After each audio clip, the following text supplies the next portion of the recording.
Okay, it's live now. Right. Well, good morning, members, in this form which is now becoming customary. I think we'll start with the usual preamble, which is my statement of hoping that we will find wisdom to carry out our duties, humanity to listen to all, the courage to do what is right, and the generosity to treat each other with respect. Now, we assemble again in the virtual format. I think everybody's now accustomed to what will happen, but I will just have to ask you again to exercise some patience as we struggle sometimes to get people to unmute and so forth. But Simon will ensure members have every opportunity to make their contribution. And if it takes us a bit longer to do that, then so be it. I would like to welcome also members of the public who are joining via YouTube. So welcome members of the public.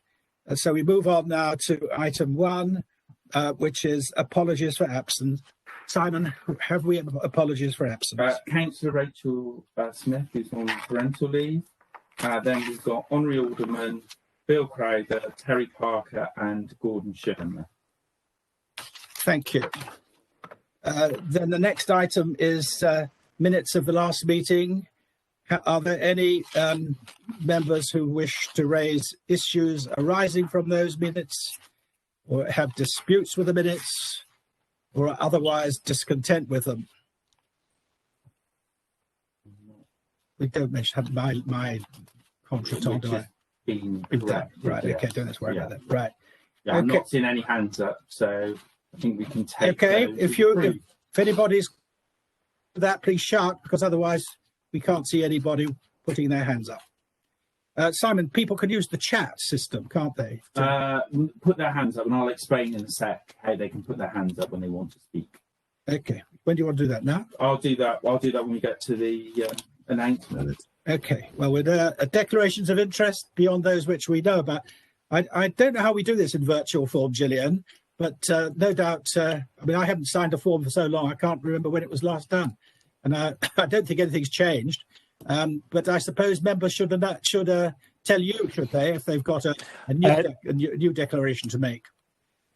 Ray, it's for me, and that is a timely reminder. So yes, if members could all check their registers of interests are up to date, and if there are any changes, just drop a line to either Michelle Pidgeon in DSU or to myself, and we'll countersign those and get the website updated. Thank you very much. So we now move on to announcements, virtual meeting protocol. So over to you, Simon. Thank you, Chairman.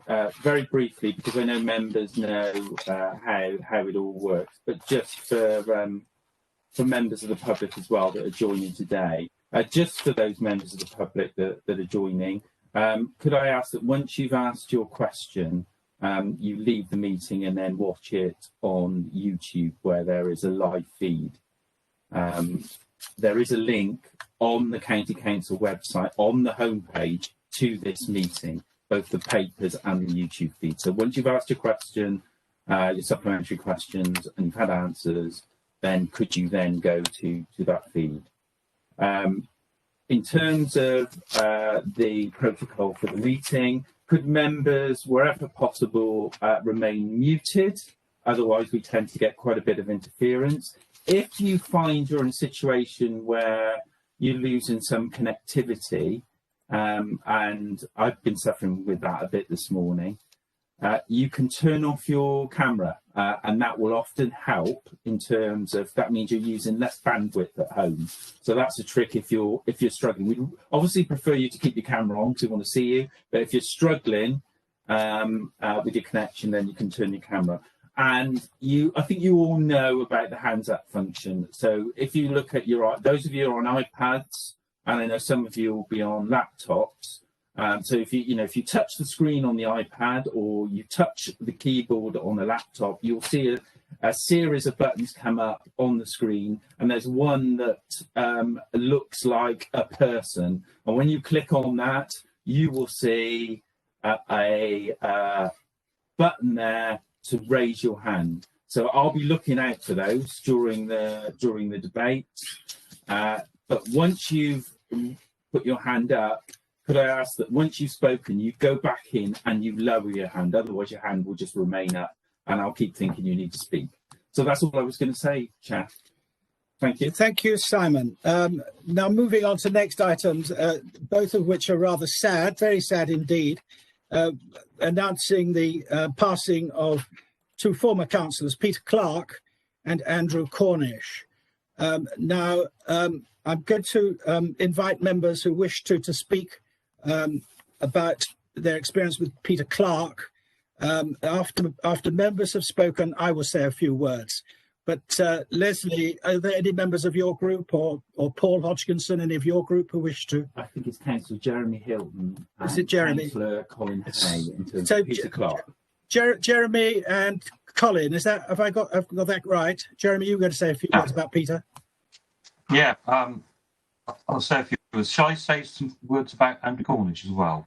I'm grateful if you do that second, really. We'll come on to that, Peter, Jeremy. Okay.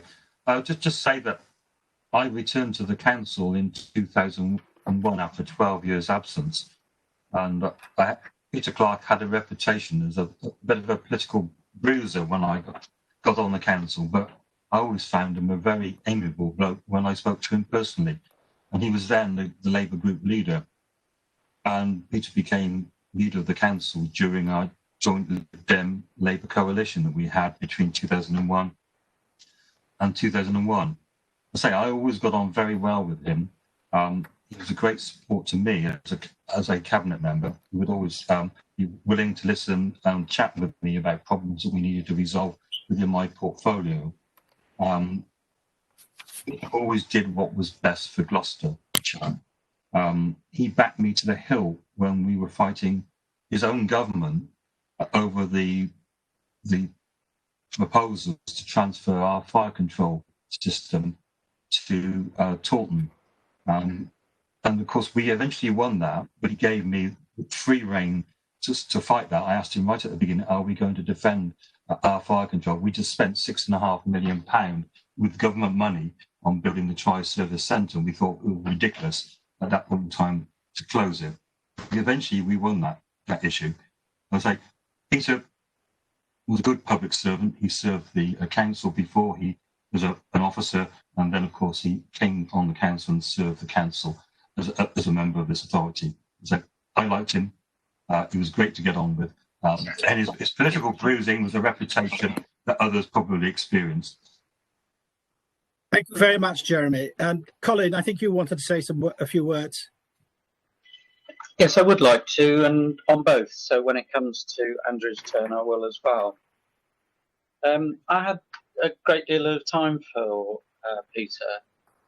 I knew him before the election in 2001, and it was particularly important to the pair of us that actually we put political differences to one side and tried to form an administration. After the election, with Liz, I did the negotiations, both with the Conservatives and with Labour at the time. And it was Labour that came up with the most reasonable solution. And that's how we got into coalition for that time. And I got to know Peter quite well, just got to know a lot of his background, sorts of things he did. He grew up in part of the country I was born in, so I knew the area. He cycled a lot.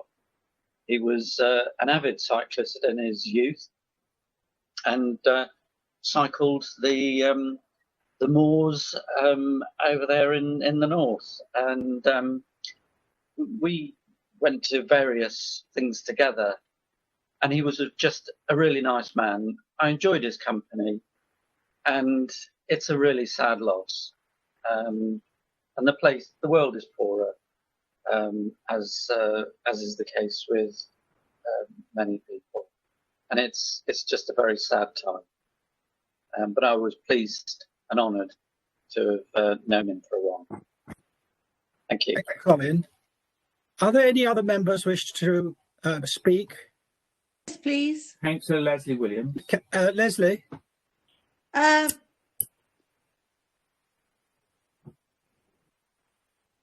You're muted. You're muted, Leslie. Thank you. Can you hear me?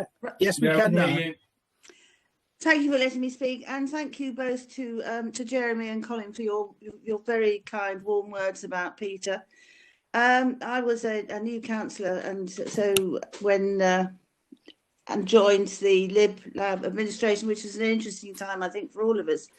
And I think we should fully recognise the service that Peter gave to the county. He was very devoted to Gloucestershire and to education and to young people, and I think it's important to acknowledge the service that he gave to the county. It's always sad to see somebody who has served the public in the way he did die, and warm feelings towards his members of his family that are around. But thank you to Jeremy and to Colin for your acknowledgement of what he did. Thank you very much, Leslie. Graham Morgan, I think you wish to say some words. Yeah, thank you, Chair. Yeah, I knew Peter very well. He was a lovely chap, to be honest with you. And I was, like Leslie, a new councillor. And believe it or not, he's such a nice person. He came out one Friday night, because I didn't know anything about PCs, came to my home and spent about 3 or 4 hours at our place, showing me all about a computer. So be a sad loss for Gloucestershire. Thank you, Chair. Very much, Graham. Steve Robinson. Yeah, thank you, Chair. Yes, I knew Peter very well. I first met him in 1974 when he was then responsible for the City Youth Service, and in reorganisation was successful in taking the job as responsible for youth work, community work, and also adult education from 1975. 10 years as a youth worker in the county. It was tremendous in giving individual youth workers their support, and he will certainly be a great loss to us all. Thank you. Thank you very much, Steve. Are there any other members? Then, with your permission, I'll make a few comments myself. Of course, I was on a rather different side of the political spectrum to the speakers so far. And at the time I joined the council, it was the Liberal Labour coalition. And Peter Station was somewhat above my pay grade. And perhaps because in my own family there lingers a story that a remote uncle was one of those workers who walked from Jarrow to London in the 1930s to make their grievances known to the authorities. I've always held in respectful regard members of what I perceive to be old Labour. And this respect carried with me to this council, and I benefited from my contacts with those old-style Labour members. This may have led me to misunderstand some of their comments made about me publicly. One called me a magician, and Peter labelled me as the acceptable face of capitalism. My lasting memory of Peter was in a rather different context. On the way to visit a relative in Chester one Saturday, we stopped at a service station along the M6. Using the urinals, I became aware of a disturbance. Of course, as gentlemen know, in these places, one conventionally reads the advert on the wall in front of you, looking neither to the left nor to the right. So I was surprised when the man next to me hailed me like an old friend, and I looked up and saw Peter wearing a red and white beret, scarf, and he was amongst a crowd of Manchester United fans on the way to see their team in that afternoon. Some years later, I saw Peter again in Cirencester, but had no substantive contact with him. But hearing he had become unwell, I emailed him to wish a speedy recovery, only to receive a reply on his behalf, saying he would not be responding to correspondence. So my thoughts are with you today, Peter Clark. Farewell, and may you rest in peace. Thank you, members. Then move on now to the sad passing of Andrew Cornish, and I think, is it Jeremy? You'd like to say a few words about Andrew? Yeah, followed by Colin. Thanks, Chair. Andrew Cornish died on the 6th of January at the age of 87. I didn't know him too well, though he was on the council with me in 1985 to 89. I think he served on the council 2001 to 2005. He was first elected in 1981 and he was a member of the PAB. But I did email Simon to say that we had forgotten to recognise the work of Andrew Cornish as a former county councillor, and that's why I think it's important that we remember him today. My memory of him, he was a reliable, hard-working local councillor. He was always pleasant and friendly and very constructive in debate and discussion about issues that affected the county council, and was a very reasonable chap. And it's very sad to hear of his passing. Thank you, Jeremy. I think, Colin, you wanted to speak. Colin, you're muted. There we go. Yes, I suppose I'm. There's only John Caldwell and myself that go back to '81, and when I was first elected, and that was when John and Andy Cornish was too. So really, sort of old fogies, I suppose. The interesting thing about Andy was he was very much an independent member, but he gave us a fair amount of support. And in fact, in the election following 1981, it was then that, in effect, the Liberals and was it Alliance then, we were in somewhat of a change in that period, I think. We took the chairs of committees, and I became chair of the police committee, and Andrew was my vice chair. And so I got to see him quite a bit, and he was very dedicated to what he was doing. And I think he served Prestbury very well for the period that he was on the council for. An interesting man, and I did enjoy his company. He was good and supportive of the council and what it was doing, and in particular the police when he was vice chair. So again, it's a sad loss for us all, and again, our thoughts are with his family. Thank you. Colin, I think Tim Harman, I think you have some wish to speak. Thank you, Chairman. Yes, I got to know Andy when I was an officer at Cheltenham Borough Council, when he became member of the Borough Council when the boundaries changed so that Prestbury moved into Cheltenham from Tewkesbury. And I got on very well with him, actually, very sensible, as has been said by the members. He was quite good fun. We did actually keep in contact after he ceased to be councillor. I think we also shared an interest in cricket, which is a great thing. I always found him very sensible, as has been said.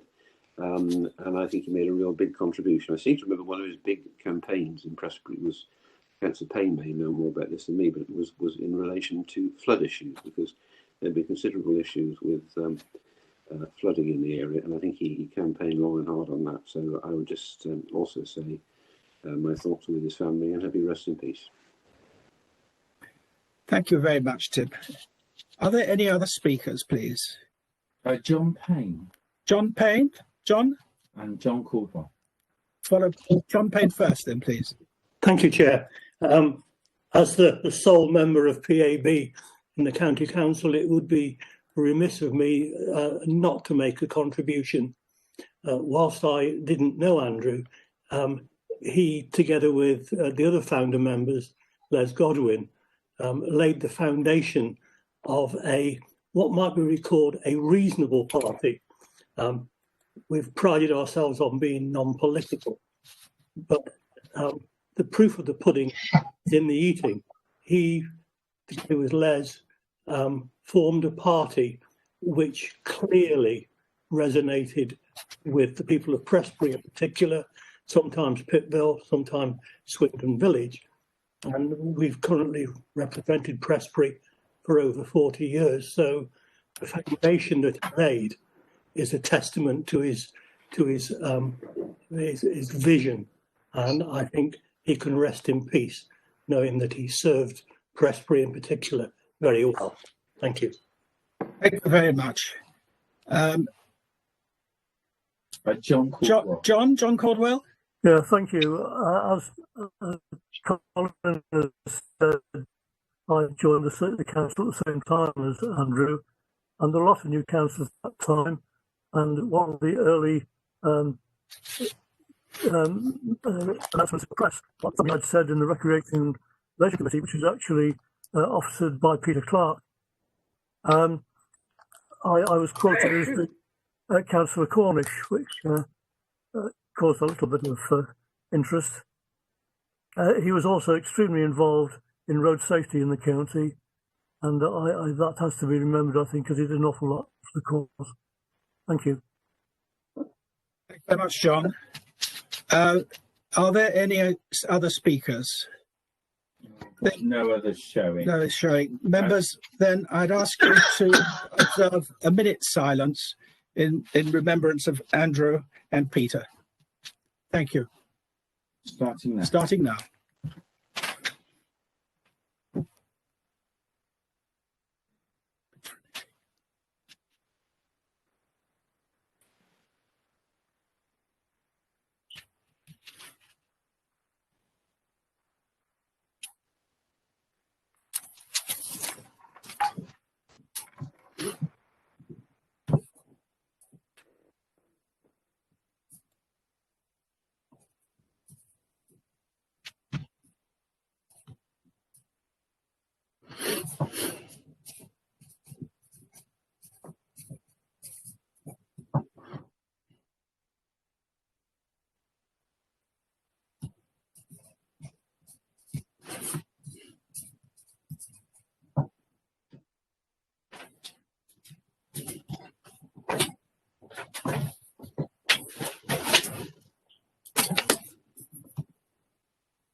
Members to lower their hands. Yeah, that's it.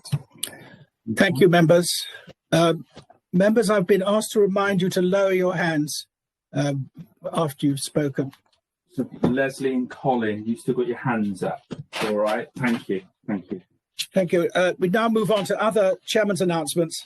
I've been asked to say that Councillor Rachel Smith is currently on parental leave, but can be contacted by email or through Democratic Services. So don't hesitate to contact Rachel if you have a requirement.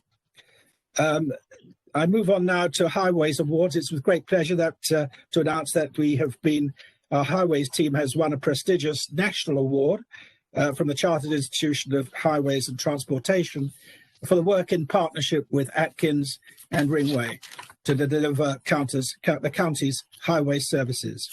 So we're very well, that is very welcome and good news, and thank you very much for all those who participate in that service. The Minerals Local Plan, Council's recently adopted Minerals Plan, has been shortlisted as a finalist in this year's Royal Town Council Planning Institute Southwest Awards for Planning Excellence. My goodness, I didn't realise there were so many varied awards, but we seem to be getting our share of them. That is very good. Emergency Services Day. Today, the 9th of September, is 999 Day. More than 2 million people work and volunteer in the NHS and the emergency services in the UK, including 250,000 first responders. The emergency services flag is being flown above Shire Hall to mark this day. While we are on this subject, I would like to again pay tribute to the colleagues in the district and especially to the workers in care homes and to the the hundreds of volunteers in our cities, in our towns and villages who still continue to help people who are unable to help themselves during this COVID crisis. So thank you very much, everybody. Now, I think, Dave Norman, did you want to say a few words about Emergency Services Day? Yes, if I could just say a few, Chairman. You're quite right with the reference you've made to everybody within the emergency services, and having had the honour myself to serve for nearly 40 years both operationally and in support roles within the Fire and Rescue Service. I think it's very important that we do continue to remember that through history, not only firefighters, but police officers and those who crew our ambulances very often find themselves in very challenging and very difficult situations. And the tragedy in respect of the police officer in Berkshire last year should highlight our thoughts around the fact that when you go off to do that job, you never know what's going to be at the end. So I'm really delighted, Chair, that you've taken the opportunity to recognise this today, to see the fact that we're flying the flag above Shire Hall and above Waterwells, and maybe think about those who have actually made the ultimate sacrifice in the line of duty. Thank you. Thanks very much, Dave. Does anybody else want to make a contribution to that? If not, we'll move on to emergencies to the Gloucestershire Day. Now, Mark Hawthorne, did you want to mention this, to talk about this at this juncture? Mark? Thank you, Mr. Chairman. I think members have had a briefing on this, and I know that we've also been talking to some of our district colleagues. It is very much an opportunity for us collectively to say thank you for all the amazing efforts that have been done throughout the community by key workers, by vital frontline services in supporting the response that we've had to COVID-19. As part of that, we are holding, as you rightly point out, a Gloucestershire Day so that we can all come together and collectively celebrate those efforts that have been done in every corner of our county by every colleague in a vital role.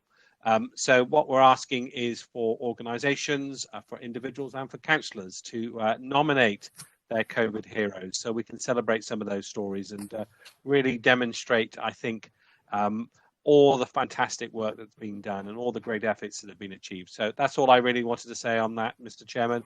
So members have got the information, and I would really encourage all members to use this as an opportunity to share some of the COVID stories from their communities and to highlight some of the fantastic unsung heroes that have been working so hard and diligently over the last 4 to 6 months.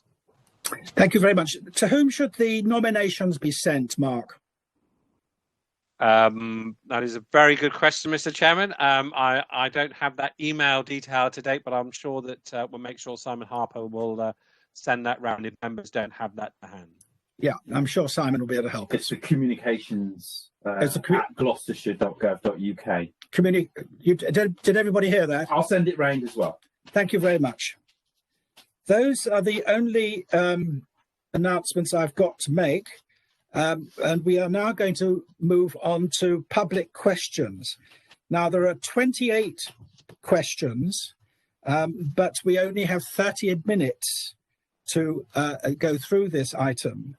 And although we welcome all the contributions from members of the public, we would ask you to be brief in your follow-up questions, supplementaries. And we will, of course, take the original question and answer as read, and then be over to the member of the public if they have a supplementary. Now, our first question is in the name of Mr. Steve Gower to Kathy Williams. Mr. Gower, are you there? He is. Good. Welcome. Yes, I am, yeah. Thank you. Do you have a supplementary question? Yes, I do. Could you please make it? Yeah. The supplementary, I'll read the question first. Is that okay? Well, I think if we read the question first, we'll never get through all of them, you see. Okay, yeah, no problem.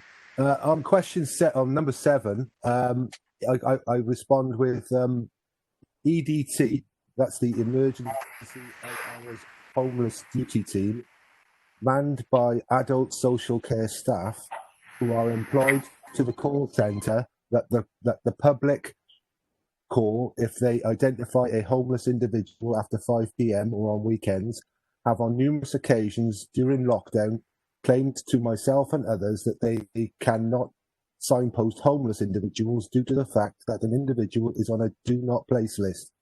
They have in front of them with upwards of 150 to 200 names given to them by housing officers who are placed on there due to evictions from hotels. City Council claim a list is not held by the housing officers. So I ask Kathy again, with due respect, how many individuals are held by EDT on the do not place list during lockdown by adult social care call centre staff during lockdown employed by Gloucester County Council? Thank you. Kathy Williams. Thank you, Chairman. Steve, I do not have that information in front of me. I would have to find out and get back to you with a written explanation. Okay. Kathy. Thank you, Kathy. Now, does that take you to question 8, Mr. Gower?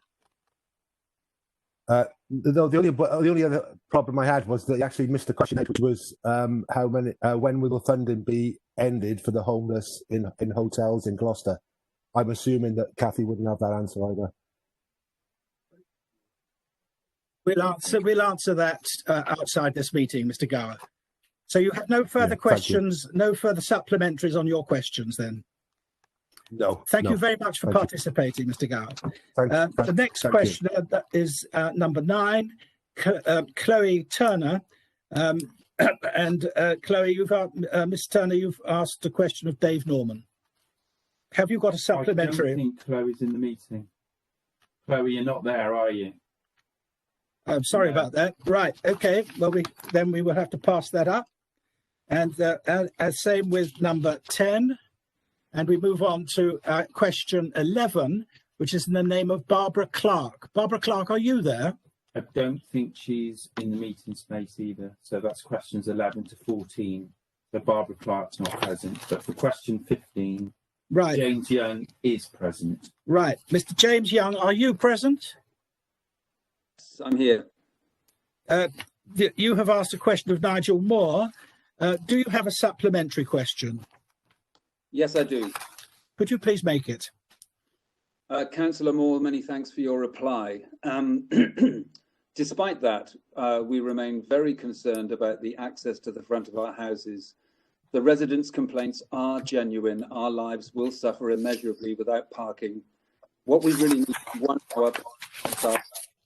Now, I'm worried that you might think that our complaints are prejudiced and that we're trying to stand in your way and we're not looking at the big picture.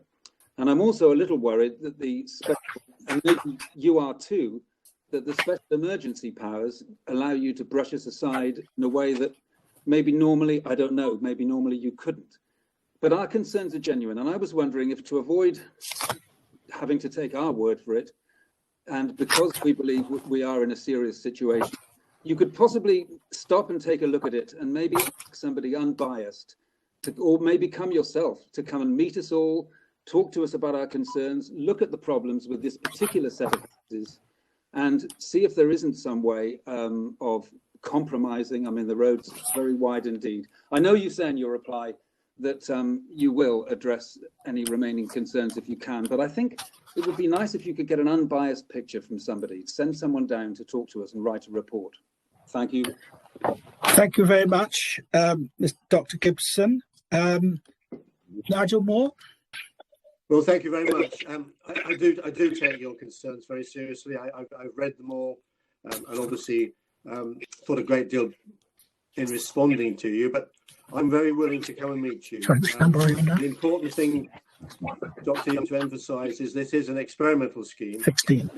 The consultation will take place on a continuous basis, so that there is the opportunity to meet with you and your colleagues and better understand your concerns. I'm more than willing to do that, and we'll try and make some time, certainly in this coming week, to do that. Thank you.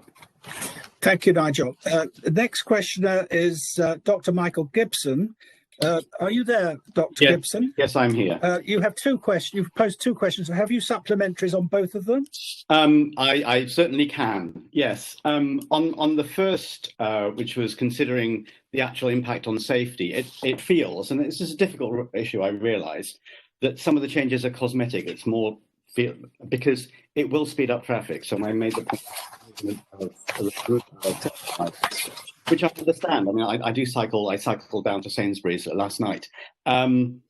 are places where you have to check there's not a car coming because there's not room for both a car and a bike. But on the other hand, the traffic islands do slow the traffic down and make it almost impossible to speed, particularly the one where the speed camera used to be.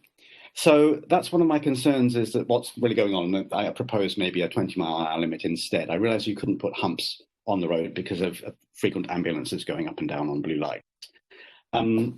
So that's my first supplementary question. Right, can we deal with that one first? Sure. Nigel? No, thank you very much, Dr. Gibson. I certainly don't think these changes are cosmetic.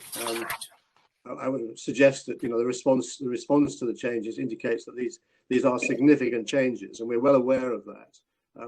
Apropos your concerns about speeding, we will be monitoring speeds once the scheme is fully operational. So again, that's something we can share with you. We will certainly feed that data back to residents in terms of our speed monitoring. Okay, thank you for that reply. The other one is similar to my neighbour's, James Young's comment about consultation. This is a consultation ongoing, but actually the current removal of the parking for the next year and a half has been done without consultation, which I don't think matches with the council's values, which I link to in my comment. And about that consultation process, I'm wondering, has the number of cyclists been measured so that there can be some form of comparison for the relative success of the proposed scheme? Otherwise, we'll be left with pure subjective views of it looks like there are more cyclists or not. I just wonder if that has been done. Well, as I've just explained, the monitoring is on a continuous basis, and clearly we will be looking at a whole range of factors: air quality, the increase in number of people cycling. All of these factors will take into account in monitoring the success of the scheme. Right. I'm just wondering whether that measurement has actually been done already before the scheme starts. Otherwise, you can't really know what. We do have data. You do. Okay. It would be good to be able to see that. I'd appreciate that. Thank you very much. Move on now to Christabel Young. Christabel Young, are you there? Yes. Yeah. Hi, yes, I'm here. Welcome. I think you have questions to Nigel Moore. Yeah. A question which I believe, Nigel, you think you've answered under a previous question. That's correct, Chairman. Yeah, I do have. Then do you have a supplementary? Yes, I do. My concerns for this part of the road were about disability access. You say in your response to question 15 that you are willing to explore the ways these concerns could be addressed. How do you intend to do this, particularly regarding disability access for residents that live here? Well, I've undertaken to come and meet with residents next week, and we can discuss those matters when I meet with you. Okay. Thank you.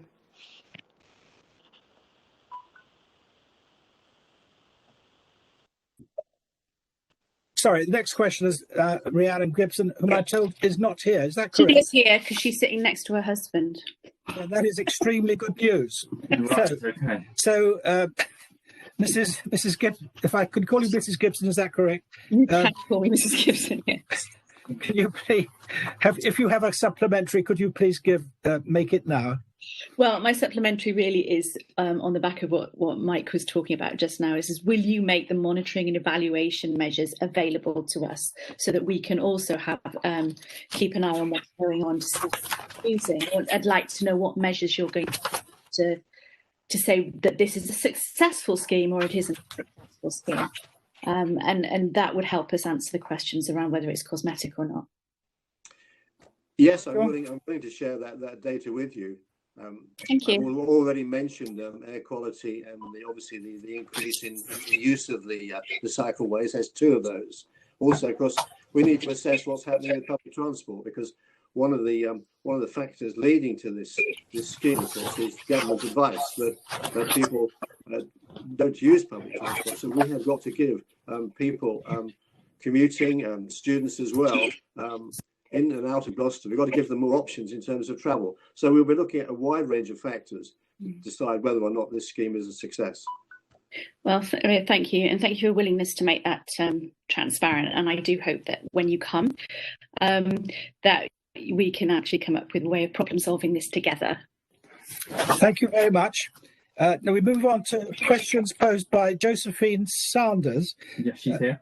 Josephine, Sanders, are you there? You are. I am. Now you have submitted a number of questions. Do you have supplementaries to them all? No, you'll be pleased to know I don't. I have supplementary questions to 3 of them. Which of those 3, please? Questions 20, 21 and 23. 21 and 23. So could you put your supplementary on number 20 then, please? Question 20, with regards to the answer to question 20, could you please confirm the following, as it's still not clear? Can you clarify that the signage that you plan to introduce directly outside the properties 100 to 118 London Road, as at the moment, reading your response, I'm assuming it will therefore be permissible for loading from 10 a.m. to 4 p.m. and from 7 p.m. to 7 a.m. And thus, the signage, which has not yet been erected, will limit the mandatory cycle lane restrictions during this trial period. Also, please can you confirm that the double yellow lines that you refer to in your answer are those on the drawing that we were sent, LRP-01, and not actual lines that have not yet been painted on the road? That's my understanding as well, and I'd be very happy to clarify that when we meet next week. That would be great. Thank you. With regards to the answer to question 21, which hopefully this has been now answered, considering the immediate and significant impact on the day-to-day life of my family and the residents on our road here, will you arrange an urgent meeting between responsibles of the council representatives and us impacted residents, during which all our valid concerns can be heard and discussed, and where reasonable and appropriate adjustments can be made and introduced prior to the enforced commencement of the trial? And so we won't need to wait until after the 6th of February 2022 for any changes to be made. No, you won't, because as I've already explained, the consultation is continuous, and therefore we will have the opportunity during the trial to make any changes which are necessary. That's the benefit of doing it under an experimental order. We have this degree of flexibility. In terms of a meeting, I've been looking at my diary, and I have in mind around about lunchtime next Thursday. Okay, that sounds good. Now, will that be organised? Will you be able to? We can write to you just to confirm a time and everything. Well, basically, we obviously have details from the comments that you've made. So yes, I'll ensure that you get emails from us to confirm dates and also who will be attending. Lovely, thank you very much.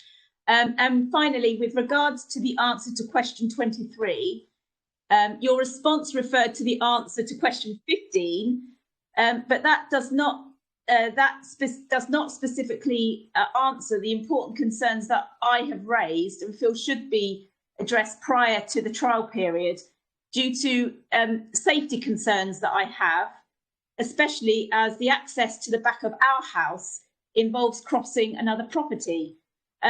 Please can you explain how you will ameliorate the following concerns I have during the restricted hours, as I will no longer have a safe location outside of my property for my children to be dropped off or collected from my property.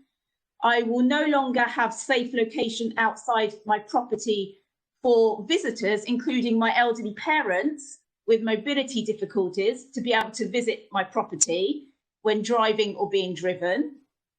There'll be no safe location outside of my property for deliveries of goods, which have increased, as you can imagine, due to the necessity of things post-COVID-19. Nor will there be a safe location outside the property for essential service providers, such as plumbers, electricians, removal people. I don't know how that will ever happen. And if a member of my family or a future resident became a blue badge holder and needed to apply for an accessible parking bay at the front of the property, this may no longer be possible. Well, one of the benefits of coming to see you is for me to better understand why, because you do have this rear service access. Why this rear service access is not usable in the way you suggest. I would have thought that would give you the opportunity to deal with quite a number of the issues you've raised. But let's look at that when we meet. That would be great. It would be really good for you to see it. Okay, thank you very much, Councillor Moore. Thank you. Thank you very much. Can we move on to now question 26? 27. I'm sorry, 27. Alan Barker. Are you there, Alan Barker? He is. Are you there? Should be. Alan Barker? Alan's not here, but I'm his wife, and my question is for number 27. Can I respond on Number his behalf? 28. What? I think you. Sorry, Mrs. Barker. Sorry. Yeah, so there's no supplementary to number 27, Alan Barker not being there, but you have a supplementary for your 28. Is that right? I do, but can I Yes. also make one on his behalf for 27? Well, we'll do our best to help you out. Carry on. Okay, he's a key worker, so he's at work today, so he's asked me to do it for him. Thank you very much. His question is, sorry, he's taken a look at the Department of Transport's statutory guidance on the Traffic Management Act that this is a response to, with the COVID-19 update on the 23rd of May 2020. Under the other considerations, the advice to councils implementing these schemes are, it says, depending on the measures they're installing, authorities will also need to consider access for blue badge holders, deliveries and other central services as appropriate. That doesn't appear to have been done. Secondly, it says authorities should seek input from stakeholders during the design phase. That hasn't been done. And thirdly, it says accessibility requirements apply to temporary measures as they do to permanent ones. So the question essentially is there a good reason that these considerations have been ignored and that input from residents and stakeholders has not been sought during the design phase at all? Well, I don't agree. Basically, you know, we are aware of these considerations, and that I've already emphasised. This is a trial. We have the opportunity during the course of the trial to deal with these issues, and clearly I've given the opportunity to meet with you next week so that we can better understand the particular, because obviously the requirements of different residents are going to vary. So by meeting with you, we can better understand what specific requirements are. Thank you. That's very good to hear. Although the design phase is usually the stage where it's being designed rather than post-implementation phase. Yes, but as I explained, we're really working through this experimental scheme, which our government has urged on us. Thank you. Could we move on to question 28, please? For question 28, the question I raised was about the erosion of Gloucester's heritage by paying little heed to the needs of residents living in the listed buildings along what he describes as one of the busiest bus corridors in Gloucestershire. He didn't give an answer to my specific question, but the implication in his response is that he values the tarmac of London Road more than the community. How can we have any confidence that this scheme will take into consideration the needs of the residents and the needs of maintaining historic heritage buildings along the route?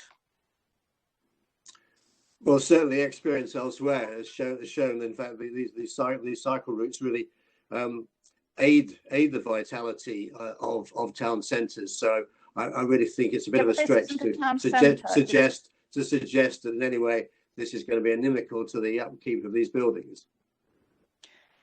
I'd just like to point out that this isn't the city centre, and nor is it one of the outlying suburbs. So what worries me is when you call it a bus corridor, is that you consider it just that, a bus corridor.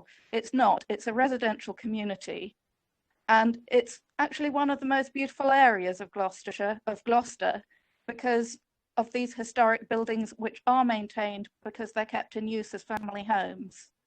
And if you undermine that, then it won't be viable to maintain them as family homes. Thank you very much for that statement. I'm sure that when Nigel Moore visits the London Road, I'll move item on the agenda, which is corporate parenting. It's on pages 15 to 50 in your papers.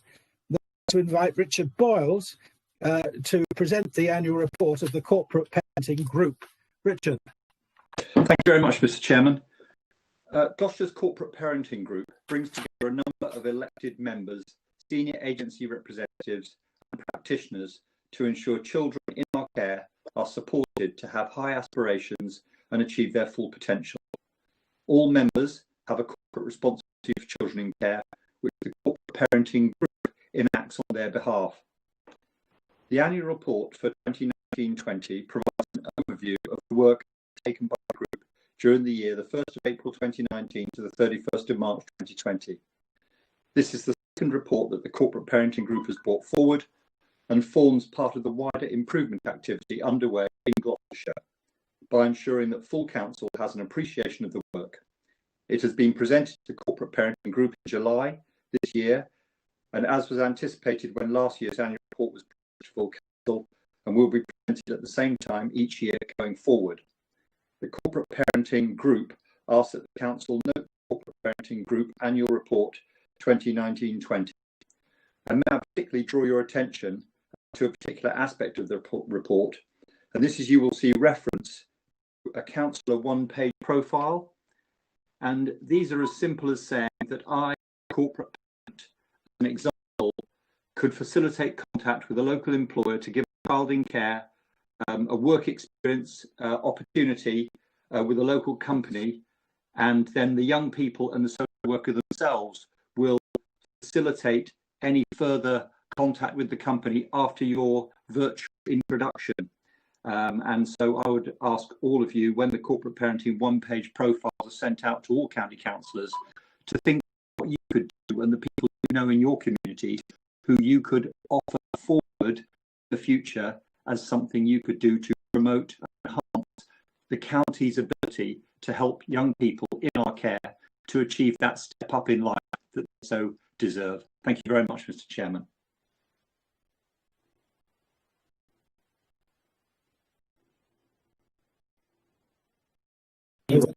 Are there any questions for Richard, please, members? Councillor Eva Ward, Councillor Jeremy Hilton and Councillor Ken Hay. Jeremy? Great. Yeah. Eva, would you like to kick off? Yes, thank you very much, Chair. First of all, thank you, Richard, and all the officers who have compiled such a very full report. I'm a member of the Corporate Parenting Group and very proud to be so. I think this is a really good work that goes on there. I think we're doing really well in trying to combat the rising tide of increased number of children in care. This is a national issue. Quite honestly, despite Gloucester's best efforts, and I think are very, very good, this is going to continue as long as this government, and in fact any government, fails to deal with poverty, working poor families, and fails to provide proper early years. So what I'm really saying is that well done us, but really the problem doesn't lie with us. We've got to look much more broadly at where the root of these issues lie. Thank you, Chair. Thank you, Eva. Eva, we now, I think, Jeremy, you were next. Thank you, Chair. I wanted to go to page 31, still with Children House.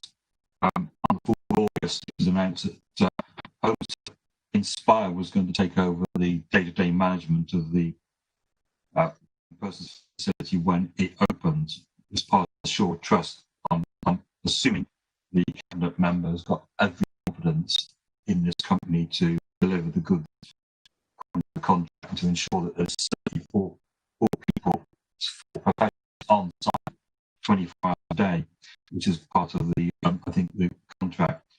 The 25th of June, Richard, you said that the young people will be in or open to young people by October. I wonder whether you are on target to deliver that, or whether the delays in construction work and everything else to do with the COVID-19 pandemic has been going to be a bit later than we expect.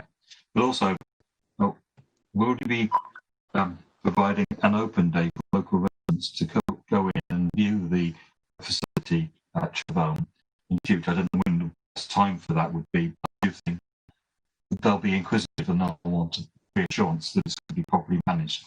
And also, as the local county council, when we talk about actions of good practice, I've yet invited to go on site to look at what the construction work is and how it's going to operate in the future, and I would appreciate having that input as well. Thank you very much, Jeremy, for your question. First of all, to my confidence in that company, the officers in GCC are really competitive and in-depth, many months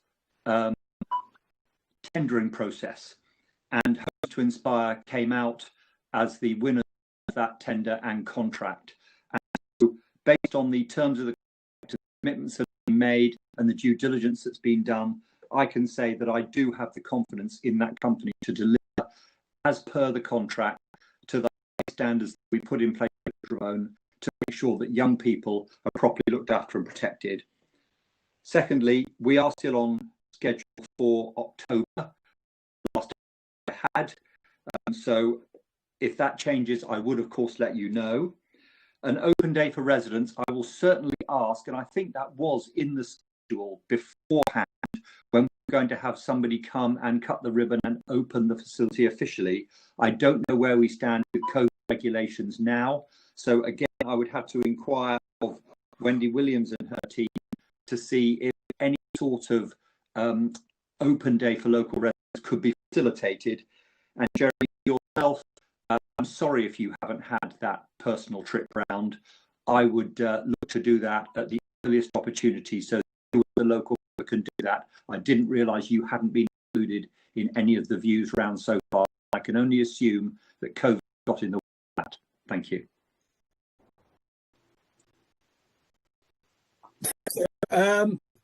Who is next? Kate. Kate. Yes. Who's there, Kate? Thank you, Chair. Thank you.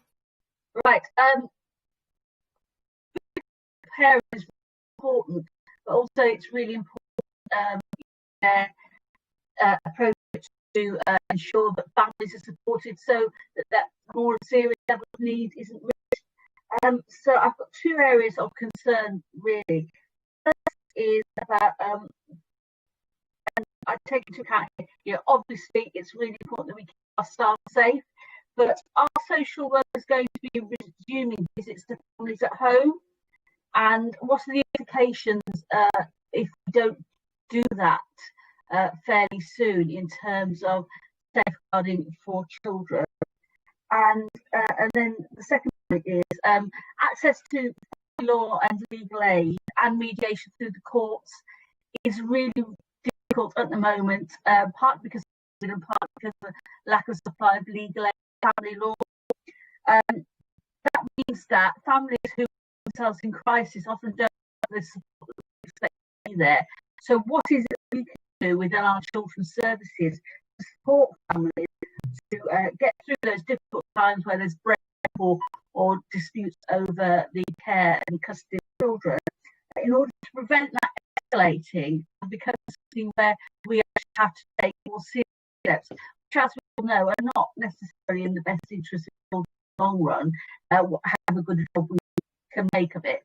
Because because we failed to make that early intervention to prevent families escalating their in that way.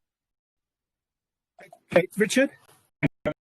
First of all, your concern about social workers visiting. Social workers have been visiting children throughout the COVID period.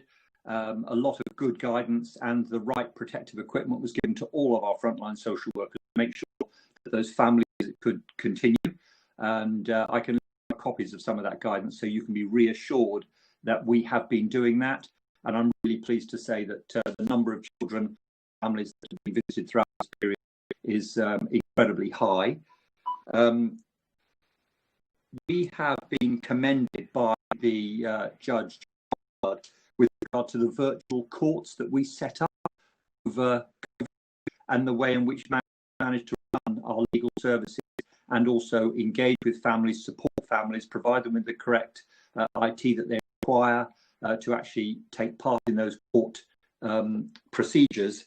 So again, I will go and ask officers about some of the things you raised around legal aid and the difficulty of getting that, but that's not something that I've been aware of up to now. We have run a very effective legal service throughout COVID, and I hope you'll see. Thank you. Thank you, Richard. Members, when we finished your contribution, could you put your hand down, hand down, please? I now have Colin Hay.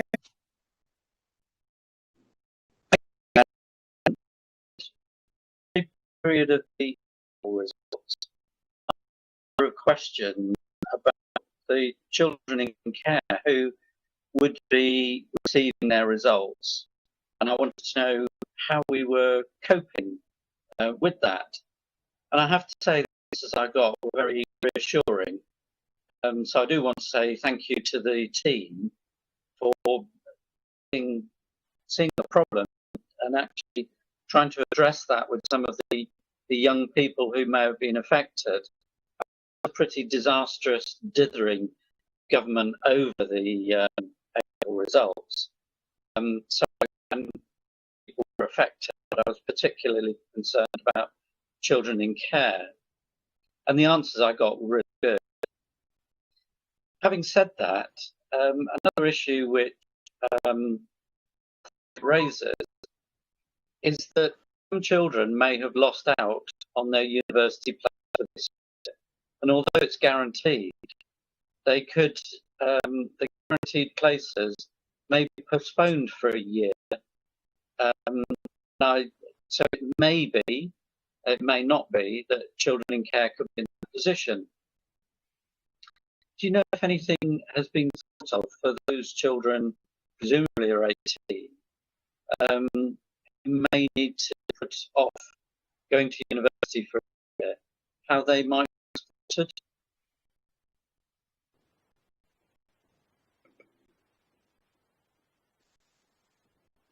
Thank you very much, Colin. First of all, your questions are very timely, and I was really pleased to see the answers that Children's Services were able to provide to you from the virtual school, but also from the leader, Chris Spencer.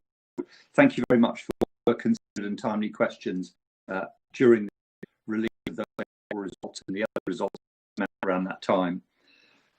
I will have to inquire as to whether or not some children are in the predicament of having lost a university place or are on hold for a year, and I will get back to you with that answer. Thank you very much. Right. Are there any other questions for Richard? Through now. I can't actually see now. If not, then yes, I have my hand. Leslie. Leslie Williams. Very much. I did have my hand up. I just wanted to say thank you very much for this report. It is a really, really important report. And for those perhaps watching from in the world who may not realise this, all elected members of the County Council are corporate parents, and it is our role to ensure that all young people who come into the care of the County Council are looked after as if they were our own children. And that is absolutely essential in making sure that they're cared for, that they get the right, they're looked after properly, they get dental treatment that they need. So all aspects of their general well-being is the role corporate parent. And I would support Eva's comment earlier about the importance of the early years, about I don't feel enough attention is paid. Thank you for the report. It's always good to read, and I hope other people in the wider world, maybe they could also look at it and understand, the role that, and it's, and it is a heavy number being a corporate parent. It would be helpful if you all understood what's involved in that aspect of being a county councillor. Thank you very much.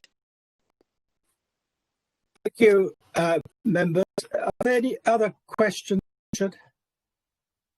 If not, I just would like to thank Richard for the report and the presentation, which members, from the questions you hear, were very concerned about this matter, and we thank the officers for the work they're doing. I'm going to ask now for petition, but after the petitions, we'll take 10 minutes break, and then I think there is a petition, and I think that is from you, Jeremy. And to 9 more, is that correct? Yes, yeah, it's about the same subject that many of the public questions were about this morning. Petition from residents of number 100 to 118 London Road. It says, we get a sign, residents have our lives turned upside down by the removal of our parking bays. We are not opposed to the cycling incentive, but work has been done without anything of our basic needs. We really need the parking bays. We are not only park, we can't even wait and load. We need our spaces back. Please find a compromise position. We're all as taxpayers. I say that like the risk with not back in June. I've got a number of and problems that we would have in London. And in fairness to the law, quite a number of those have been accommodated. But I did say I didn't want him to take away the parking space outside this excellent set of terrace houses. There are other large ones, and there's quite a lot of people in this area. I'm scared that he didn't take any notice, but that's what the petition is. And now Moore's given the commitment to the residents to look at the problem. I hope he does do that properly. He can come back to me and tell me if there's any solution that can be found that will accommodate everybody's desires. Thank you very much, Derek. I'm sure that Nigel will do his best to accommodate as many people as he can. And we are now handing that petition over to you, Nigel, virtually. So look after it. Thank you, Chairman, very much. So we'll now, for 10 minutes, and reconvene. We have a general target after during motions to have a break for lunch between 12:30 and 12:45, if that suits members. Thank you. So we'll reconvene in about 10 minutes' time. Chairman, just to explain, we're having one or two YouTube issues. So the 10 minutes will allow us to have a look at that and re-establish the connection. The sound, but there's not vision on YouTube with us. We'll see what we can do in those 10 minutes. So if we reconvene at 11:20, it's 11:10. Thank you. Thank you. Don't turn it off. I hope members have all returned and that we can begin.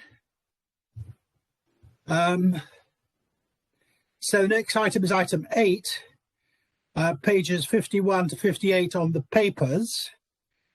It is for motions, of which there are 3. And as members know, we have 2 hours put aside for this particular agenda item. Now, obviously, there's a slowdown because of the way we're communicating, and Simon will be making allowances for that in his timing, so that we don't get so that everybody has their opportunity to contribute. The first motion is 864, restoring our rivers, and members thought this might take 30 minutes.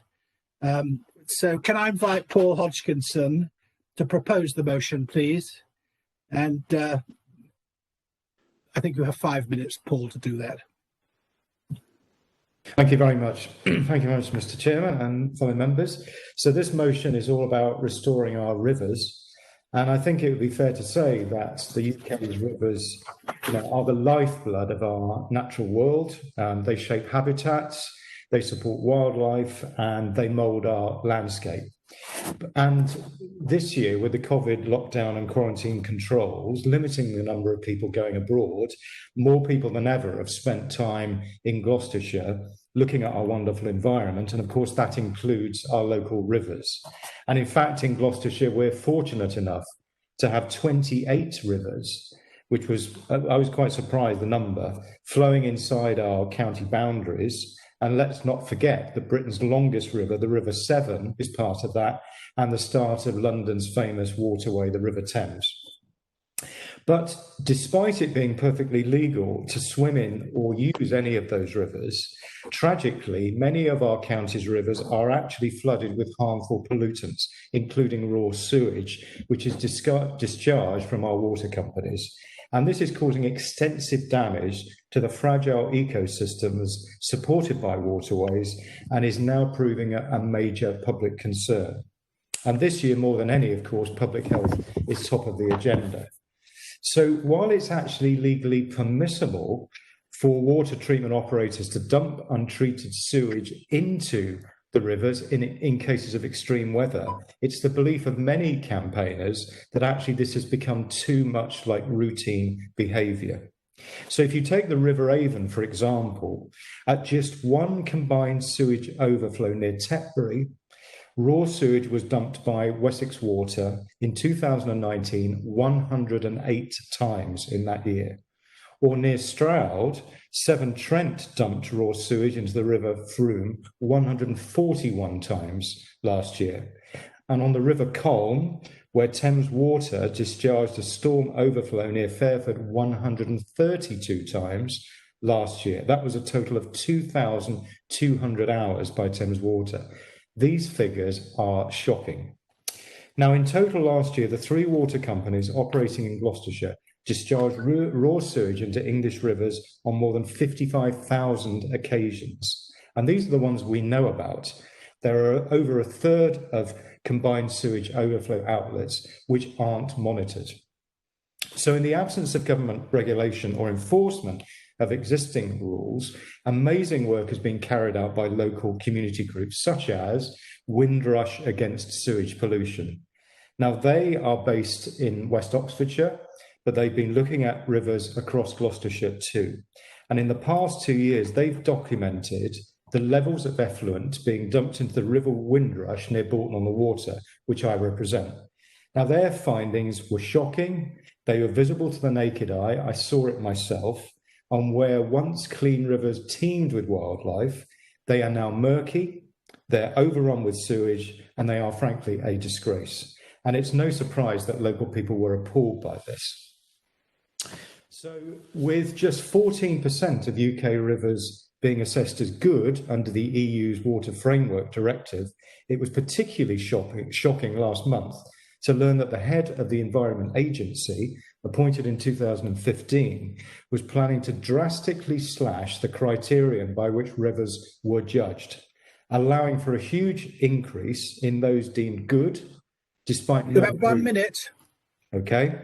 So instead of rigging the results, we are calling in this council to clean up our county's waterways and to target designated bathing water status for our rivers. This starts with working with district councils, the Environment Agency, local partners and other communities. That would mean this council leading the way. And today marks an amazing opportunity for this lasting legacy for our county, where you can tell future generations that it's safe to swim in the River Wye, the River Avon, the River Thames and all those other rivers. Finally, let's work together to make Gloucestershire famous for its beautifully clean rivers, its streams and its natural environment. We say Gloucestershire deserves better.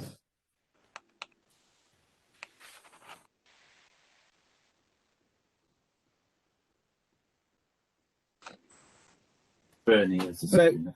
I think, Bernie, you are going to be seconding this motion. I am indeed. Can I reserve my You can right? speak now, or do you will speak later? I'll reserve my right, please, Chair. Thank you very much, Bernie. Nigel Moore. Now we have speakers, the first of which is Nigel Moore, Phil Orford. Phil Orford. Nigel? Graham Morgan. I think that Phil Orford and the other speakers should go first. Okay. Okay, So Phil. Orford. Is that Phil? Yeah, I'm unmuted, I think. Can you hear me? Yes, we can hear you. Yes. Right. Thank you very much, Who's the Mr. other? Chairman. Phil? Graham Moore. I think I must start by making a declaration in relation to both the Severn Wye Regional Flood Defence Committee and the Wessex, where I'm this council's appointee, and one who learned to swim in the River Severn, not that many would want to now. Thank you for allowing me to speak on this motion, which is of great importance, given it involves our most natural resource and one that we all depend on. It's vital that we have the security of clean water, and I thank the proposer and the seconder for bringing it forward today. I'm aware of the concerns, particularly in the Cotswolds, but equally other parts of our county, not least the effluent carried in this year's floods. Given climate change, I think we're going to see more and more frequency. We do need to influence those regulators who are charged with water quality. I'm aware that the Rivers Trust have been campaigning on this for some time. Obviously, pollution is not limited to those water companies alone who are allowed to discharge sewerage.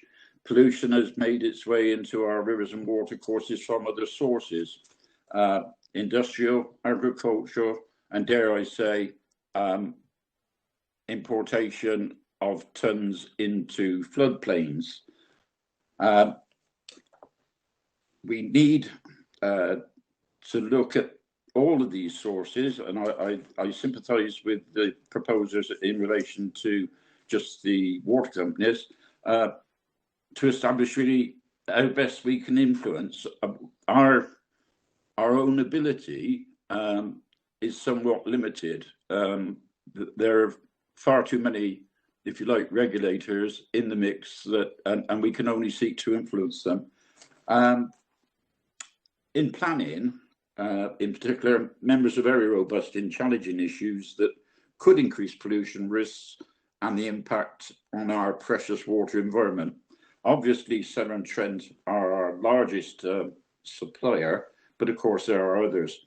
I really welcome this debate and the possible opportunities it opens up. Phil, you have 30 seconds left. Thank you.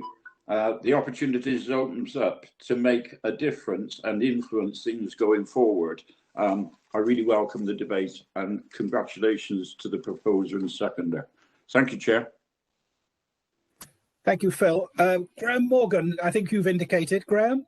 Yeah, thank you, Chair. I'd just like to thank Paul and Bernie for bringing this very timely motion. It's a very good motion, and I echoed what my colleague, Councillor Phil Orford, just said. Back in Sinniford, we have a situation where there is a planned scheme by Severn Trent at the Crump Meadows treatment works to put some sort of reed bed system in to so the runoff water that goes into Sinniford Brook, which eventually flows into the River Severn, is put into a much cleaner state. So I welcome this. I think it's very timely, and I think if the county could get behind these companies with schemes like I just mentioned, that would be one way we could probably influence it and get our rivers cleaner. Thank you, Chair. Thank you, Graham. Nigel, is anybody else indicating? Chair, I'd like to speak before Nigel, please. Who is that? That's Bernie. Bernie, do you wish to speak now, Bernie? I do. Yes, please go ahead. Right, thank you, Chair. I obviously support this motion, but some things we should realise that the water companies, and mainly in our area it's Severn Trent and Thames, have always paid good dividends. They're top 100 share companies. They are blue chip companies. They pay their staff well, and they pay their directors exceptionally well. And they've never failed to pay a dividend in the 30 odd years they have been in existence. So it's not a matter of cost, it's a matter of will. And it appears that the will isn't there. When the water companies were set up, they were debt free and had £1.5 billion to invest. Now they're operating with over 51 billion of debt, but still paying dividends every year to their shareholders. But if you look at their track record, it's appalling. Thames Water were fined £20.3 million in court for polluting the Thames with 4.2 billion litres. 4.2 billion litres of raw sewage. And it's quite true what the proposer said, a lot of outlets are not monitored. Now, we know that the Thames and the Severn, and especially the Severn in Gloucestershire, is tidal. So it isn't just going down the river, it's also coming back up the river, what is put into the river. And it is scandalous, really. The words used by the judge in the case where they were fined 20.3 million, that they had failed to maintain plant and equipment. It wasn't because of an emergency, it was the failure to maintain what they had. And the judge's exact words were bordering on deliberate, what they did. Because unfortunately, the Environment Agency isn't doing its job. And we should be pressing them to make sure that they do their job. They are our watchdog and should be forcing these companies to invest. The investment has gone down 10% in the last 10 years. Every year on year investment has gone down. You have 30 seconds. Thank you. I won't be that long. As already been said, the standards have dropped to 14%, and that's from 28% that were good in 2009. We're in decline with our rivers, and it is a appalling situation that we should confront and make sure the investment is there. Scotland have got it right, funnily enough, in the British Isles, but 100 times better than we are at keeping their rivers clean. Thank you, Chair. Thank you, Bernie. I now have Brian Tipper has indicated. Brian? Thank you, Chair. I would like to say, from our local point of view, we've got a river, the River Cam or Uelm in places, and we call it the Brook. But in my lifetime, I knew the river or the Cam as being clogged up. It ran with different colours depending on what Cam Mills was dyeing the cloth with it that week. Today, my cousin was telling me that otters are now becoming prevalent in the river, and basically, well, getting rid of some of the livestock. But all I'm trying to say is that Councillor Fisher has made a very valid point. You can't expect the river authorities to be responsible. The Environment Agency should be doing their job, which is what the point he made, and frankly, they are the policemen. You know, they are the people that should make it happen, and frankly, the companies, they must know that they're putting it into the river, and they should be suitably dealt with in whatever form that is. Anyway, I just want to speak on behalf of locally that we have got a lovely condition in the river. So it can happen and it should happen. Thank you, Brian. Leslie Williams. Leslie. And Leslie's there. You're unmuted, aren't you? Yeah. Leslie? Thank you very much. This is an important motion, and I would urge the council. Is it who else was indicating? To dwell on the word in the first bullet point, urgent. I think it's well known the state of our rivers at the moment. It's well known that the level of nasties that flow into the rivers these days. We've got winter coming. There'll be more rain going into them. It will get worse. And so what I'm asking is that the council or the cabinet does what this motion is calling for, which is to take urgent action to work with various people. We know the problems, and I think we need to get on with it. We can spend some time looking at it through possible scrutiny committees, but that isn't necessarily the answer. I think the answer is for the cabinet to recognise what's being asked here and to actually start working with people to sort this out. I think we all remember the time many, many years ago when this country was described as the dirty man of Europe because of the state of its rivers and its beaches. Don't let's let that happen again. We must get these rivers cleaner and in a better state for all aspects of life and for people. So please heed that word, urgent, and get on with it. Thank you, Leslie. Are there any other speakers? So we've got Nigel. Otherwise, Nigel wants you. I think you want to speak first, Nigel. Can I speak as well? Sorry, who is that? Terry. Terry. Yes, by all means, Terry. Yeah, I sit on the AOMB, which is in the Forest of Dean. The River Wye runs through there, and on hot days, the River Wye runs green, where the pollution comes into the rivers. Most of that is from chicken farms up in the Welsh hills, and I always say, as a consultee on planning, AOMB never ever gives a reply to any of the planning applications. They're always notified, but they never ever give a refusal or an objection. They ever do that, which is one of the ways that we could actually put a bit more pressure on the water companies as well, because it's not only the water company, but it is individual chicken farms and so on that are polluting the River Wye especially. Thank you, Chair. Thank you, Terry. Any other members indicating? If not, I'll move Nigel Moore. Nigel? Can you hear me? Yes. Yeah. Good. The administration welcomes this motion. We do understand the importance of Gloucestershire's waterways to our economy, environment and amenity.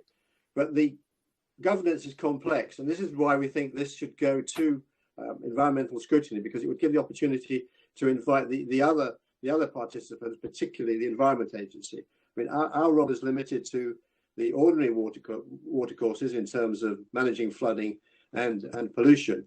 And of course, we have a statutory duty to advise local planning authorities on flood defence and also the implications of major developments. The Environment Agency has the major role, particularly with regard to main rivers, as has already been mentioned. And of course, their task is to monitor those rivers and also to be aware of any pollution. So, yes, we welcome the motion. We pledge to continue to work in partnership with those organisations who have the responsibility and can enforce the restrictions.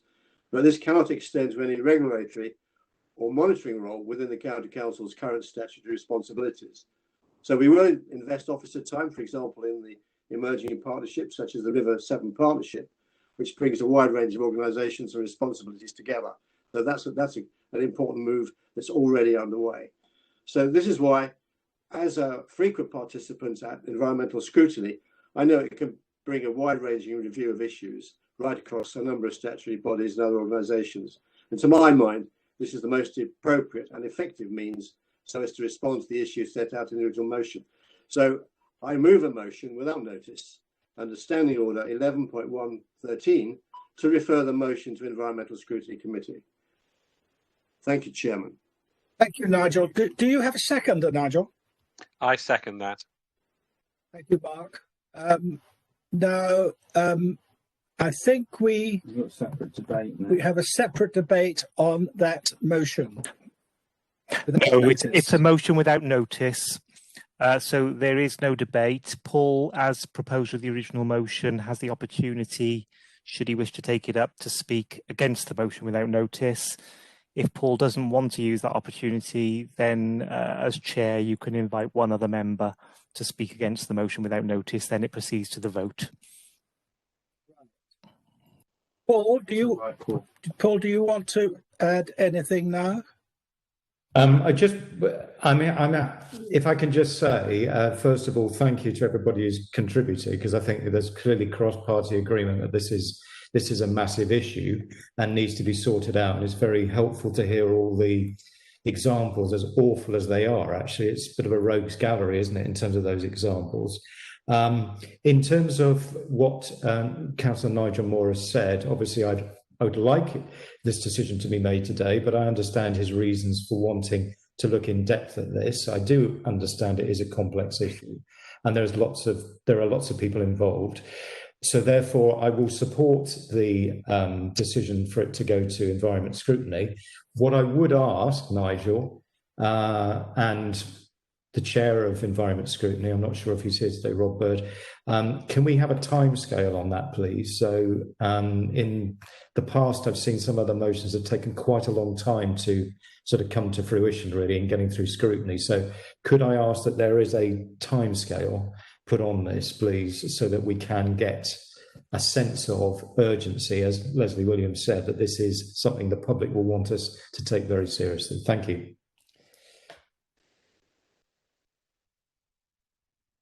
Paul, so you are supportive of the motion, Nigel's motion. Does anybody want to speak against the motion? That motion? No, that's it. So if there isn't, then we'll go straight to the vote. So the vote is. What about the time scale? Oh, sorry. Yeah, on the time scale, I don't know quite how we deal with that. But obviously, I have to agree with everything I've heard. I have seen some of this pollution myself, and I think we ought to go there to get this resolved in motion as soon as we possibly can. And I think that is members' wish. So how can we proceed to get that through quickly? Rob, are you able to help us on that? When is the next environmental meeting? Well, that in itself wouldn't answer the question, I'm afraid. So just, without any reference to our work plan and all the rest of it, no, I can't give you a comment about when it would be possible to deal with this as a committee just off the top of my head like that. And that's the problem with trying to do these kind of things in the council chamber, isn't it? So, frankly... Okay, Rob, I quite understand that.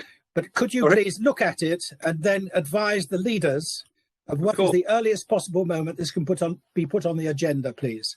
And I think, comments have already been made about the seriousness of the issue, and in all such circumstances, we would do everything we can to make sure that we deal with serious issues as efficiently and as effectively as possible. But I will make the point about effectiveness, and therefore there's clearly a lot of work required about in something like this from the kinds of comments that have already been articulated. So, simply making bland statements about when things can be dealt with would be inadvisable at the moment. Thank you. Yes, be that as it may, it is quite obvious this council considers this to be a very important issue. So can we please go the extra mile to get this brought to the attention of the relevant committee at the earliest possible moment? If there are difficulties gathering all the people together, and I quite understand that, then we just need to understand that. Please articulate that to Paul Hodgkinson as the mover of this motion, and also to Mark Hawthorne and Leslie Williams, to see how we can, the earliest we can get this, because clearly members consider this to be very important. Now then, we go. Point of order. Who is that? Who's speaking? Kate Haig. Hello, Kate. Okay. Yes, please. There are 2 points of order in the chat. My point of order is that this motion without notice is not in order because, as we've just heard from this debate, which was also out of order, Council cannot bind scrutiny to deal with this issue urgently. And I therefore ask the Cabinet Member to withdraw this motion without notice and that we debate and pass the original motion so that we can actually take some action on this issue and not procrastinate. Well, you've asked Nigel if he's going to withdraw his motion. Nigel, what is your response? My response is no. I mean, you've heard from the chairman of the Environmental Scrutiny. I've attended many meetings. I'm sure the chairman appreciates the urgency of this and wants all he can to bring it forward quickly. But also, as he says, ensure that at that meeting the appropriate delegates are there so that we can actually get these issues resolved. I'm not interested in just signposting. Did you have another issue, Kate? No, Chair, Councillor Colin Hay, I believe. Colin? Thank you, Chair. Yeah, the point of order really is to ask Rob Ailiff, if I understand correctly, one of the standing items on the agenda is to talk about those items referred by Council or Cabinet or other committee to the committee. So if that's the case, at the next meeting, the committee really ought to address how it's going to deal with the motion that has been referred to it. In that case, at the beginning of the meeting, there should be, that should lay out how this will be approached. And if necessary, and if it was the feeling of that committee, it could always have a special meeting, particularly as there are invitees. And in order to get this progressed rapidly, at least at the next meeting, there would be an indication of what the timescale was as to and how the motion is going to be dealt with. It seems to me that that would satisfy the idea that this needs to be progressed quickly, but at the same time, because we need information from others, it would allow that to happen. I do think, and I support the intention that Kate was talking about, I think it would satisfy most things if at the beginning of that meeting, the way in which this was going to be addressed was dealt with. Thank you. Thank you.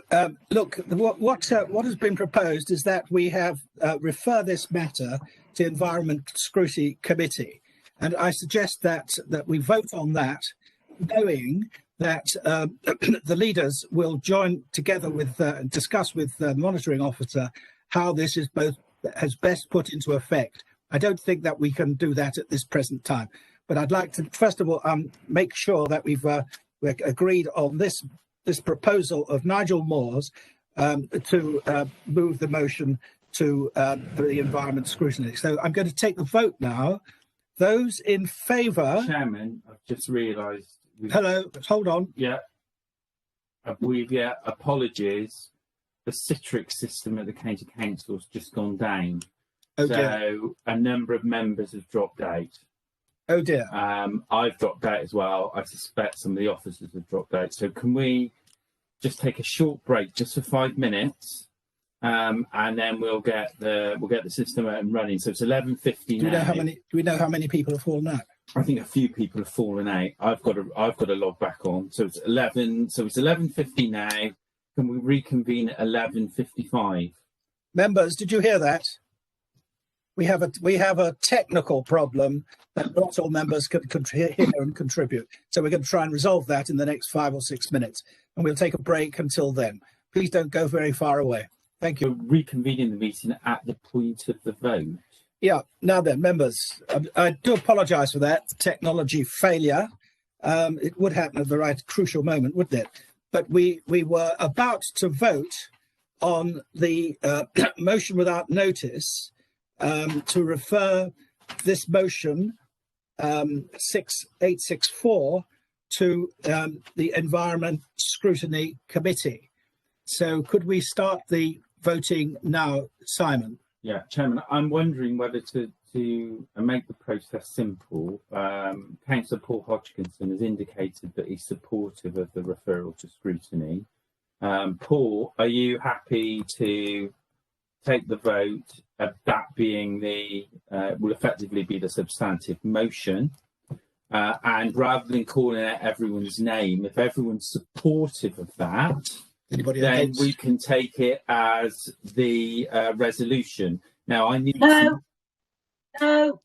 But you're not supportive of that, Kate, in which case I will take the vote by roll call. Start now. Okay.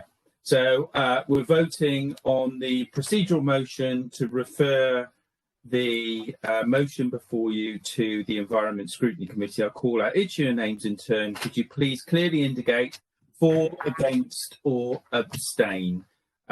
Carol Alloway Martin. For. For. Phil Orford. For. Matt Babbage. For. For. Rob Bird. For. Richard Boyles. For. David Brown. Okay, on the basis that this is going to environment scrutiny urgently, I vote for. For. Chris Coleman. Against. John Caldwell. For. Kevin Cromwell. For. Stephen Davis. For. Ian Doby. For. Ben Evans. For. Bernie Fisher. For. Andrew Gravels. For. Kate Hay. Against. Terry Hale. Are you there, Terry? For. Is that for, Terry? For. Tim Harmon. For. Joe Harris. For. Mark Hawthorne. For. Colin Hay. For. Jeremy Hilton. For. Stephen Hurst. For. Paul Hodgkinson. For. Andrew Miller. You there, Andrew? Come back. For. Patrick Molyneux. For. Nigel Moore. For. Graham Morgan. For. Dave Norman. For. Brian Esthausen. For. Sean Parsons. For. Serge Patel. For. Lorraine Patrick. Lorraine, you there? For. John Payne. For. Alan Priest. Is that for, Alan? For, Simon. Yeah. Keith Rippington's not with us. Nigel Robbins. Abstain. Brian Robinson. For. Steve Robinson. Against. Vernon Smith. For. Lyndon Stowe. For. Clara's not with us. Ray Theodolou. For. Brian Tipper. For. Pam Tracy. For. Robert Vines. For. Eva Ward. Against. Simon Wheeler. For. Kathy Williams. For. Leslie Williams. Against. Suzanne Williams. Not there, Suzanne. Will Windsor Clive? 4. 4. The procedural motion is carried with, just came to the number of votes against. 1, 2, 3, 4, 5, and 1 abstention. So it is carried and gets referred to scrutiny. So that is carried and referred to scrutiny, members. So that Nice. can now move on to motion 865, Public Health England, proposed by Ian Doby. Ian, are you there? Ian? Yes, I am. I'm ready to speak. Thank you. You have 5 minutes, Ian, as you know. Thank you. First, I'd like to pay tribute to GCC's public health officers. Using their professional expertise and local knowledge, they have worked tirelessly to keep us safe. This despite public health spending being cut back by 25% since 2015. And now this government is trying to deflect blame from its abysmal underperformance in dealing competently with the coronavirus crisis by reorganizing public health. You know, it's like deliberately weakening the fire brigade and then reorganizing it during a fire. This is a huge distraction from the fact that both in its preparations for and handling of the crisis, this government has been asleep at the wheel. It needs to get a grip. And here's evidence of incompetence. Boris Johnson skipped the first 5 coronavirus COBRA meetings. Delay in ordering the shutdown cost tens of thousands of deaths. Lack of PPE cost thousands more. 40 to 50,000 unnecessary deaths, the highest death rate in Europe. This government claimed to have thrown a protective ring around care homes, whilst in fact bullying them into taking infectious coronavirus cases over hastily discharged from the NHS. More than 100 in Gloucestershire. The reality is that the Conservatives threw our care homes to the wolves.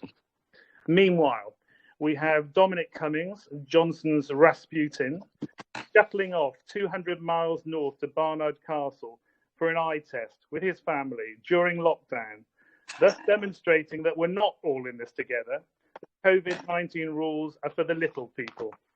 Now, what we don't need is murky obfuscation and incoherence, constantly behind the curve sluggishness, and a general London knows best attitude problem, leading to over-centralisation of decision-making in Whitehall rather than Shire Hall.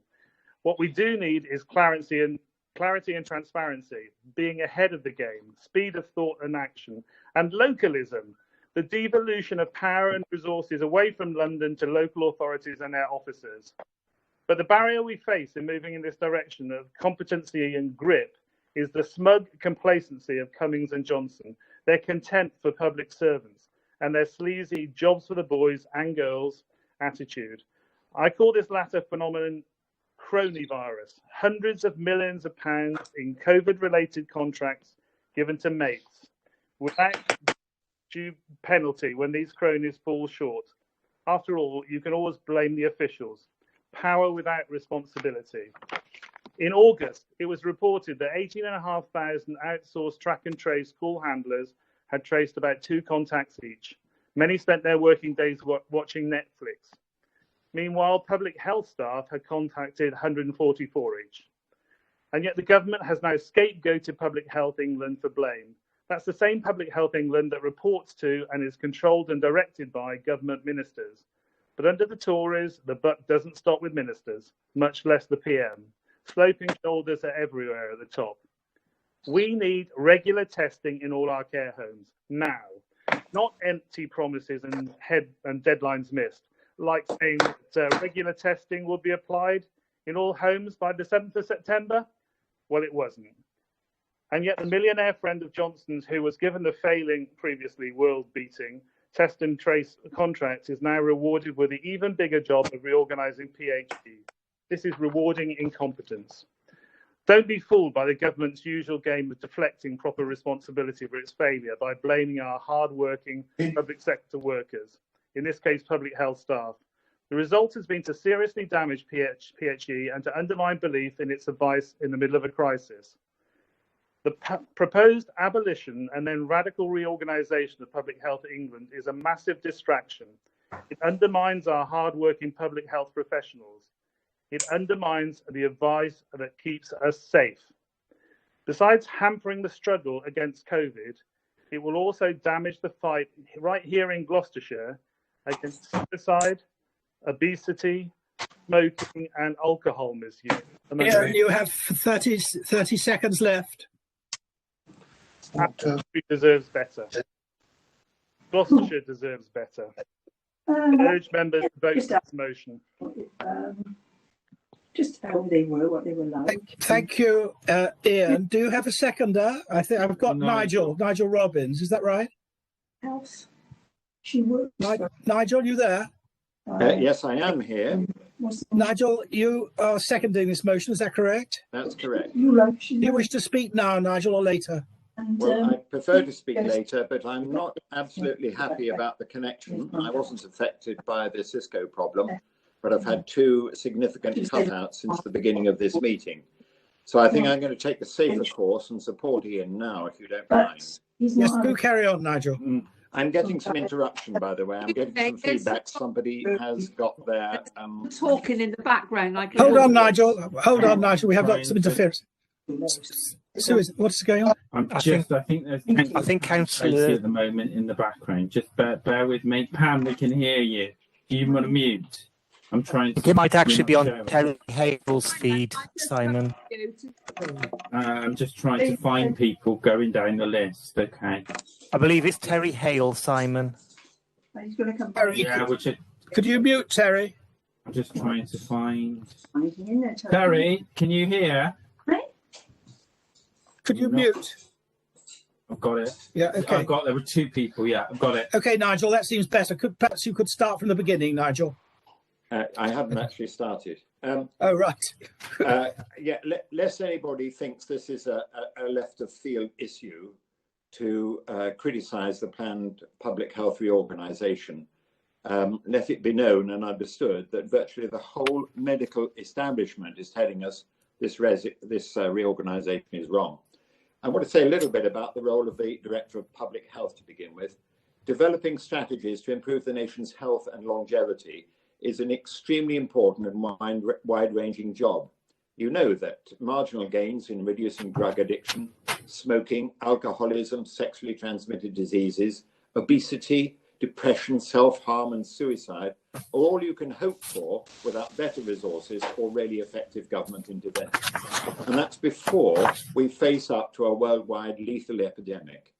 If you'd watched the docudrama on the Salisbury poisonings, of the pressures that can fall on the shoulders of the DPH, widespread public alarm set by the press, and community and government expectations that public safety will be quickly restored within existing budgets.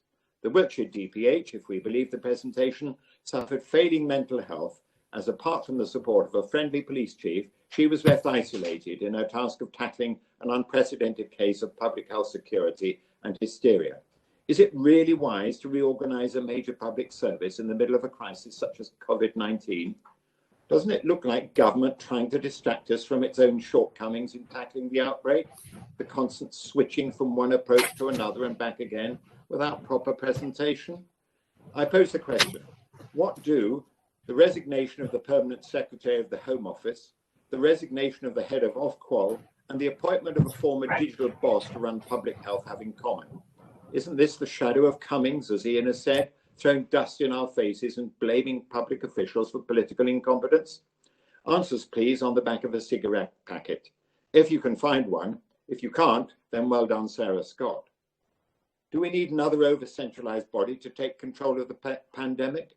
The Economist magazine points out that in 2017, Germany's Robert Koch Institute reckoned that PHE was a strong, capable, coordinated and efficient public health agency amongst the world's best.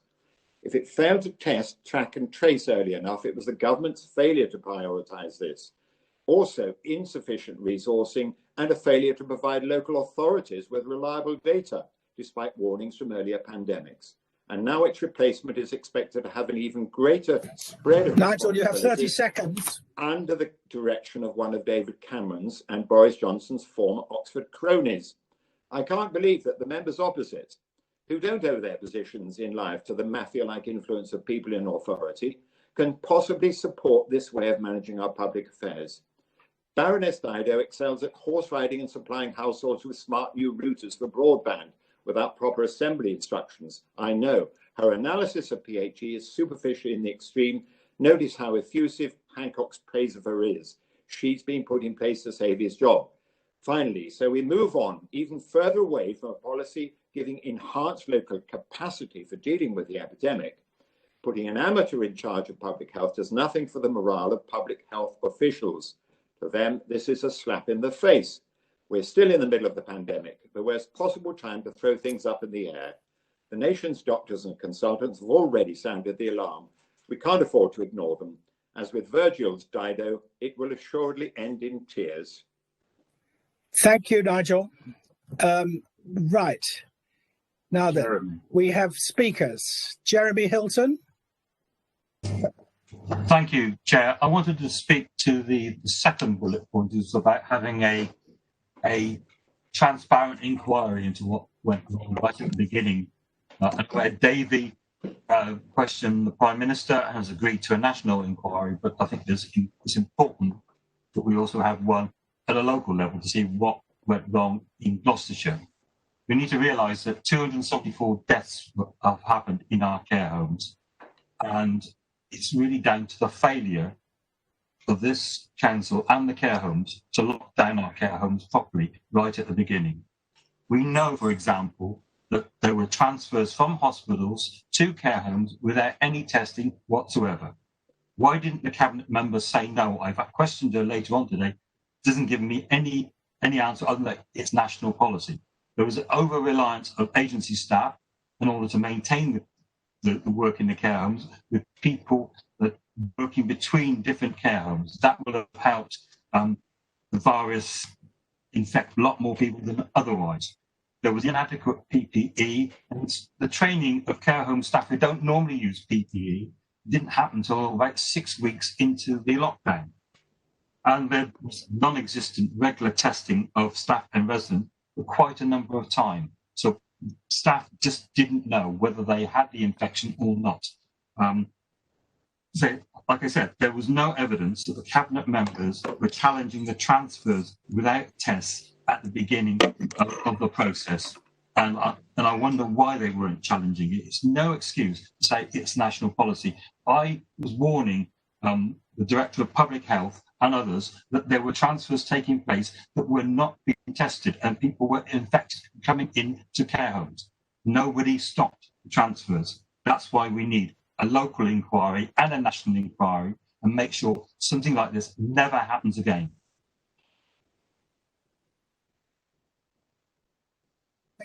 Thank you, Jeremy. Tim Harman, I think you're next. Yes, thank you, Chairman. I hope you can all hear me. I'd like to reply to the motion on behalf of the Cabinet. Can I start off by saying, when Councillor Doby in his opening remarks praises the work of our own public health officials, I absolutely agree with them. They're doing a great job. But for clarity, let's understand that they are an entirely separate operation to Public Health England. They're local authority-based public health who transfer from the NHS under modality reforms. They're not subject to direct impact from the proposal. So let's park that one. Let's get a clear understanding. Let's go on then to look at what the true situation is. I have to say, if we just remind ourselves of the background to this, in August of this year, Matt Hancock announced the abolition of PHE to be replaced by the National Institute for Health Protection. This would bring together key elements of PHE with the NHS Test and Trace and the Joint Biosecurity Centre, with a combined focus on defeating coronavirus. This approach is actually based on one that is from the Robert Koch Institute that was mentioned earlier on, and seeks to learn lessons from Germany and from South Korea. I think it's generally acknowledged that Germany and South Korea have handled things pretty well. What is wrong with learning? What is wrong with making that change? Surely nothing is. I have to say this is a totally political motion. I don't think it adds anything to our current debate.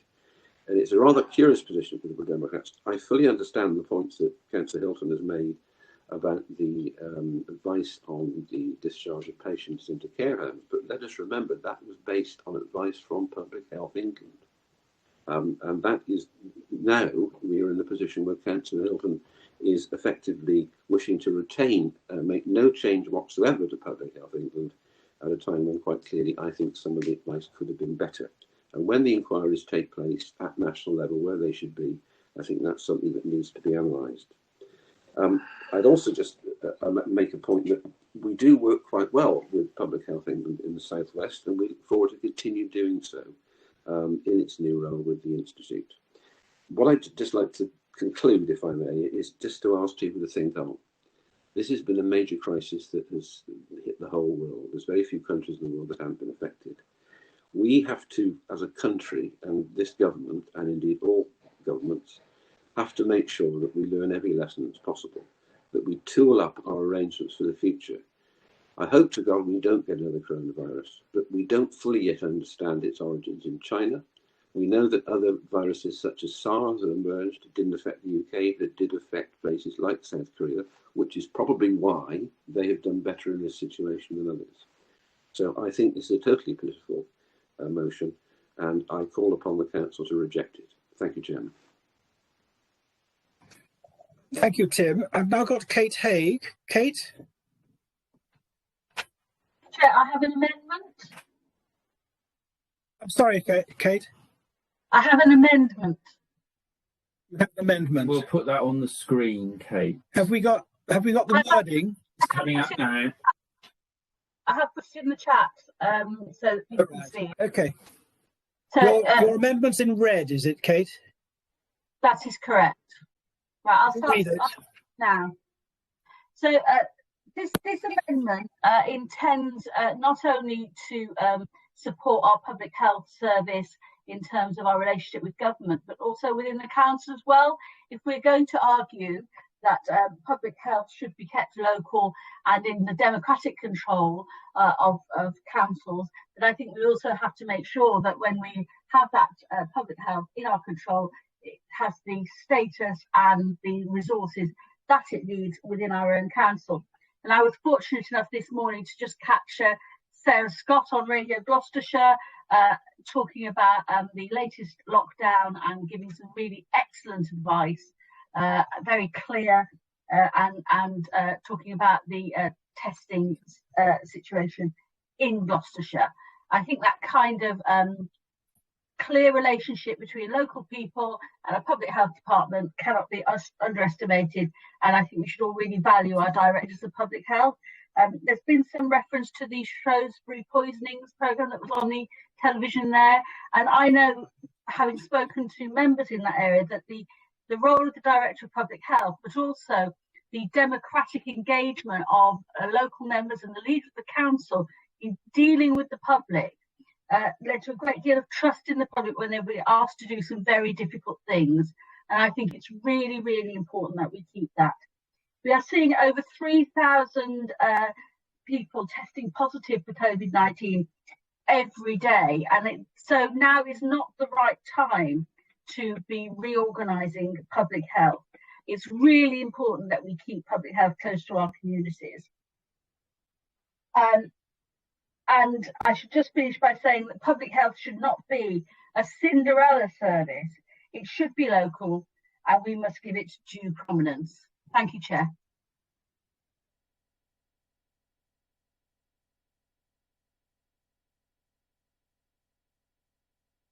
Chair, you're on mute.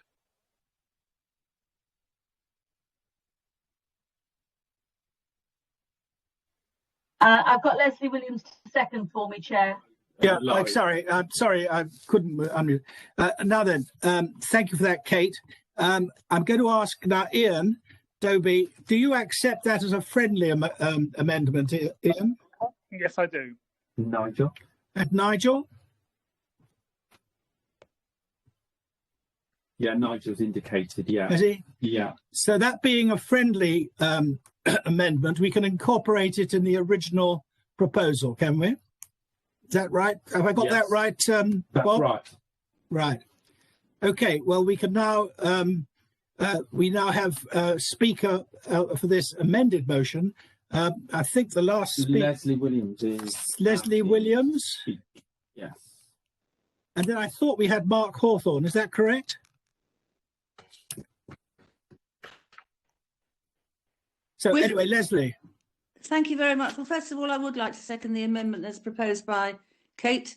The public health service is of vital importance. It's public health which has given us over the hundreds of years clean water, clean all sorts of things, and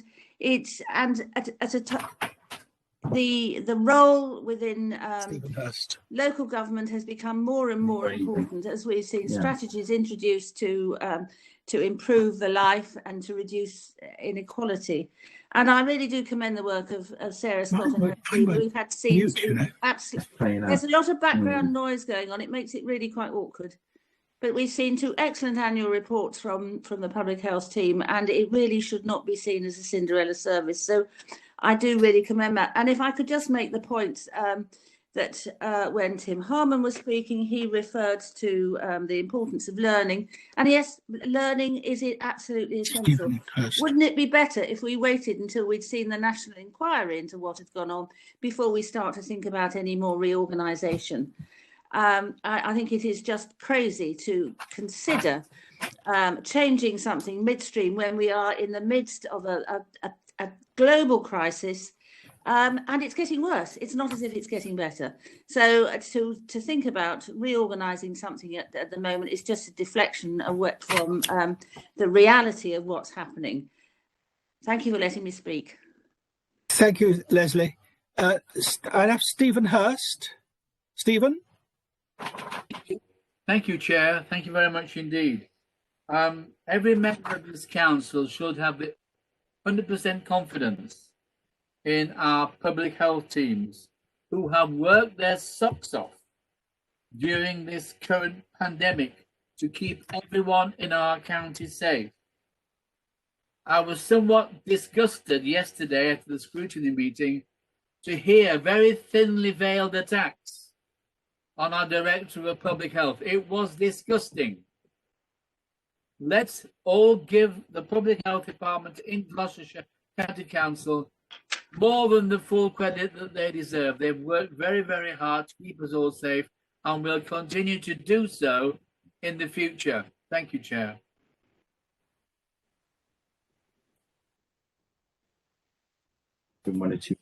Hello, sorry, we're having a bit of a problem at head office, which is Quennington, of course. Thank you for that contribution, Stephen. Are there any other members wishing to speak? Yes, Chair. I've put my hand up on the participants list and I've been waving at the screen quite frantically for some time. Mark, we've got you now. I know you're not used to being ignored, Mark, but it seems that I'm using the technicalities overcame us. You indicated I needed to use, but it doesn't seem to be working. But there you go. Okay, right. Off you go, Mark. And then we've got Colin Hay. Thank you, Mr. Chairman. And I just want to address 2 points, really, the original motion and also the amendment. And on the amendment, I want to really assure members that public health in Gloucestershire is getting all the resources it needs and is getting all the support it needs corporately and by our partner organisations. So while we will be rejecting the amended motion today, I want members to go away knowing that we are giving the support that public health need at this time. And I think we need to reflect on the fact that we are living through an unprecedented time. We've never had our systems tested, both nationally and locally, in the way that COVID-19 has tested our systems. And locally, I think we can all praise the fantastic work that our public health team has done in partnership with our health colleagues in the NHS and other key parts of the public sector in the way that it's dealt with the crisis. But anyone working in local government will know that some of the problems that we've seen throughout this COVID-19 crisis has been around some of the national institutions and the way those national institutions are coordinated. And I think Public Health England, as a national institution, has flagged up a number of issues and concerns. I mean, our relationship locally with public health in the Southwest has been fantastic, and data sharing has been exceptionally good. But there are other parts of the country where that data sharing from Public Health England has been very poor. And indeed, if you look at Leicester were not even aware that they were suffering a spike in cases until they were told that they were needing to shut down some of their local services. So there has been some issues around some of the national coordination of resources. And indeed, what we are doing is responding to those concerns now and not waiting to the end of the crisis to fix the problem. The Public Health England changes brings together the joint biosecurity and the national test and trace to try and improve the quality of information sharing and the coordination of those key groups as we potentially enter a second phase. So I reject the motion being brought today. I reject the political undertones that are being put into this motion that we bring today, but I also reject the fact that we should wait until after the crisis has ended to act.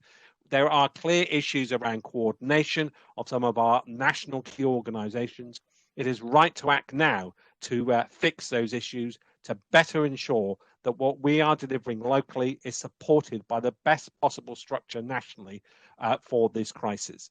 I think we need to reject this. I think we need to support our local public health teams, and we continue to suppress government to ensure better coordination of some of the responses from our national agencies. Thank you, Mark. Now I have Colin Hay, and then I have no other members indicating. Colin. Chairman, just listening to Mark in saying because there are lessons to learn, we should a new one, and this is simply the wrong time. You don't have to reorganise things to learn lessons. And surely, at the moment, to learn those lessons, government ministers take responsibility and actually knock some heads together if that's what's needed, rather than giving them the boot. Now, it's a distraction. And many of the major public health people are saying this is simply the wrong time.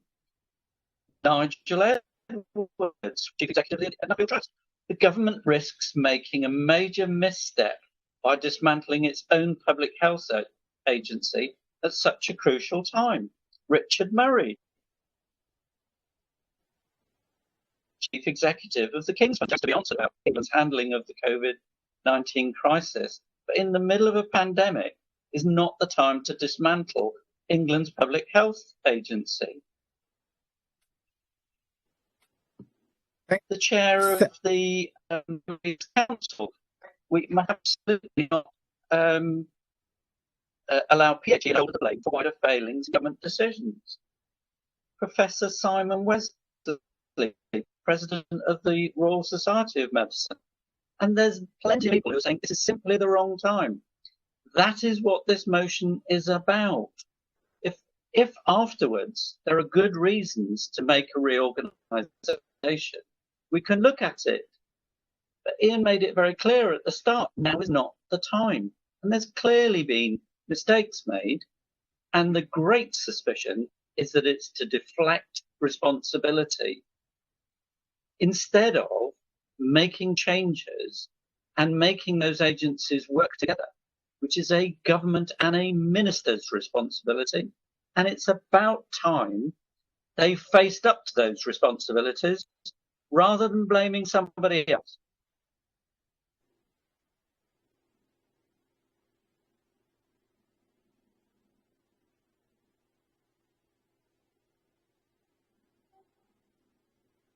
Yeah, sorry, members. Again, the bugs are crawling over us here in Quennington. Thank you very much, Colin. And I think, Lorraine, you were indicating. Lorraine, just leave me on. Lorraine? Yes, thank you. Thank you very much, Chairman. I'd just like to say that there may not be an afterwards.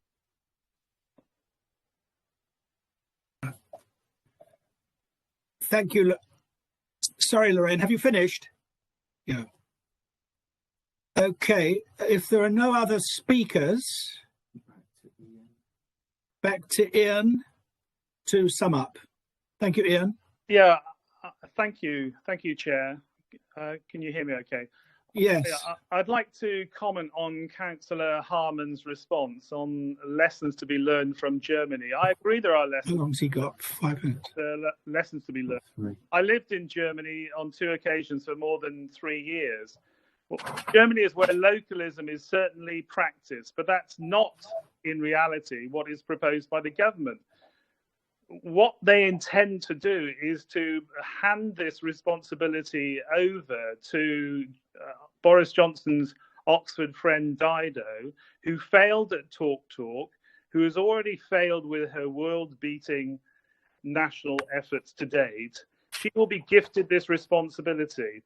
This is not true localism. This is cronyism. And it will have a depressing effect on every public health worker. It will damage what's being done locally by our public health workers in the anti-suicide efforts and what they're doing against obesity, smoking, alcoholism, and so on. So I come down to my bottom line once again. This is the wrong time to be dismantling PHE. And I finally repeat my analogy. What is proposed is like weakening the fire brigade and then reorganizing it during a fire. Thank you. Thank you, Ian. Chairman, can I just jump in a sec? We've just got an update to the figures, Ian, there. Just you notified us it's 3,000 rather than 2,400. Just checking. Which is? Yeah, can you just confirm, Ian, because that's different to what was on the original paper. I think the figures have actually gone up. So we're just updating those figures, that's all. Okay, all right. That is on that What's Up for members at the moment. Okay. Right. Now, members, we now go to the vote on the motion as amended. And again, I'll ask Simon to do a roll call for us. So, Simon. Yeah, thank you, Chairman. So, normal procedure, for, against, or abstain. Can I just ask members, if you've got your hands up, can you lower them? We've got a few people, Kate, Mark, and Lorraine, with your hands up. Could you just lower those? We have had 1 or 2 technical issues here in terms of seeing hands, but I can see those are still up. So I'm going to go through you alphabetically, for, against, or abstain. Carol Alloway Martin. Against. Against. Phil Alford. Against. Against. Matt Babbage. Against. Against. Rob Bird. Against. Against. Richard Boyles. Against. Against. David Brown. For. For. Chris Coleman. For. For. John Cordwell. For. For. Kevin Cromwell. You there, Kevin? Can't hear you, Kevin. We'll come back to you. Stephen Davis. Against. Against. Ian Doby. For. Ben Evans. There, Ben? Can't hear Ben. Bernie Fisher. For. For. Andrew Gravels. Against. Against. Kate Haig. For. For. Terry Hale. Against. Against. Tim Harman. Against. Against. Joe Harris. For. For. Mark Hawthorne.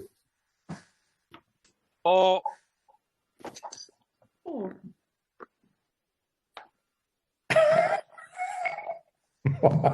You said 4, Mark. For. No. Yes. Against. Sorry. Against. I do apologise. Right, okay, thank you. A bit of a problem at this end with the video. For. Right. Colin Hay. For. 4. Jeremy Hilton. Yes, I'm for the motion.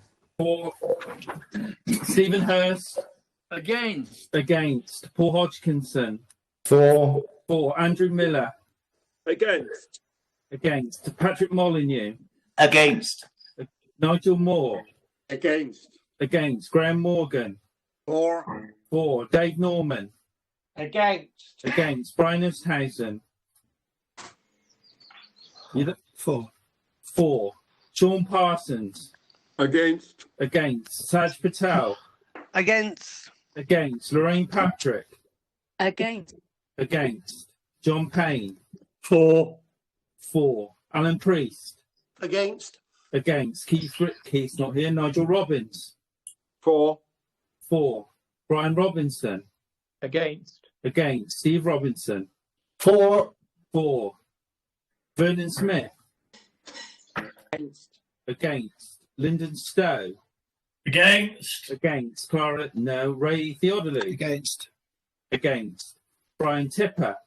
Against. Against. Pam Tracy. Against. Against. Against. Robert Vines. Against. Against. Eva Ward. For. Simon Wheeler. For. Kathy Williams. You there, Kathy? Sorry, against. Against. Leslie Williams. Suzanne Williams. Not there at present. Will Windsor Clive. Against. Against. Just give me 30 seconds and I will count the figures up for you.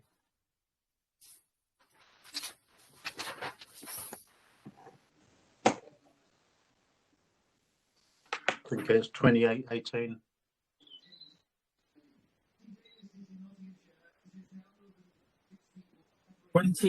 Chairman, can you just tell those people who have voted to mute again? Yeah. Could people mute?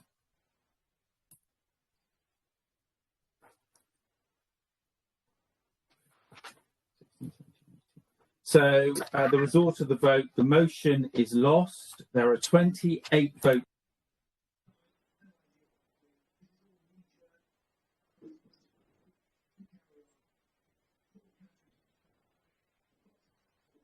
We seem to have lost Quennington again. The lost sheep is back, I hope. Right, so... The mothership. No, I said sheep, not ship. Right, so, members, it's now approximately 20 minutes to 1. Do you wish to go on to the next motion, or do you wish to break for lunch? No. Carry on. Carry on. Okay. Hold on. Everybody wants to carry on. Lunch. Definitely lunch. Hold on. Carry on. Carry on. Carry on. Keep going. Carry on. So the consensus appears to be that we carry on. Okay. Right. Lunch. After lunch. Yeah. Lunch afterwards, I mean. So the next motion is motion 866, the rainbow flag crossings, which is in the name of Kate Haig. Kate, would you like to propose your motion, please? Thank you, Chair. First of all, I would like to wish all members a happy Pride Week, and in particular to thank those of you who over the last 3 years have been able to donate small amounts from your Growing Our Communities Fund to Pride in Gloucestershire, which is helping to grow into an inclusive and successful Pride. This year, running a week of online events and a pop-up shop in Gloucester. Across the country, councils have seen the value of using our public realm to promote inclusivity and community cohesion. And one of the most successful messages is with rainbow crossings. From Brent to Birmingham to Bradford, these crossings promote the values we espouse when we fly the rainbow flag at Shire Hall, as we have been doing this week. The inclusive rainbow flag recognises the intersectional struggles of LGBTQ+ people, and it includes black and brown for those who face racism, and the blue, pink and white of the trans flag in solidarity with trans and non-binary people. These form a chevron to show that progress still needs to be made. And it is that point about continuing to make progress that is so important. It is easy to think that the battles have been won: equal marriage, anti-discrimination legislation, and more. But if we look around the world, LGBT activists are fighting to keep hard-won rights. And in this country, trans people face enormous struggles to get access to the woefully underfunded NHS gender clinics, and the much-needed reforms of the Gender Recognition Act are pushed back and back, making life much more difficult for them.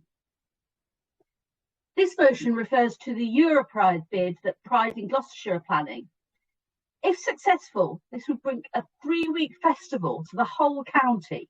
It would showcase the community feel of our rural and urban county and our history and culture.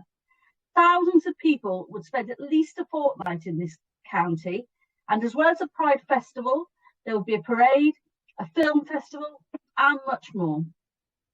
Demonstrating that Gloucestershire will be a welcoming and inclusive place to hold this festival is key to this bid, and these rainbow crossings would be a clear physical manifestation of that. So, we fly the flag from time to time in solidarity with LGBTQ+ people, but permanent crossings would show that solidarity all year round. Starting in Pride Month next year, we can build a real interest and excitement in our communities about Pride, and we can foster positive relationships. I will end with a few words from Harvey Milk.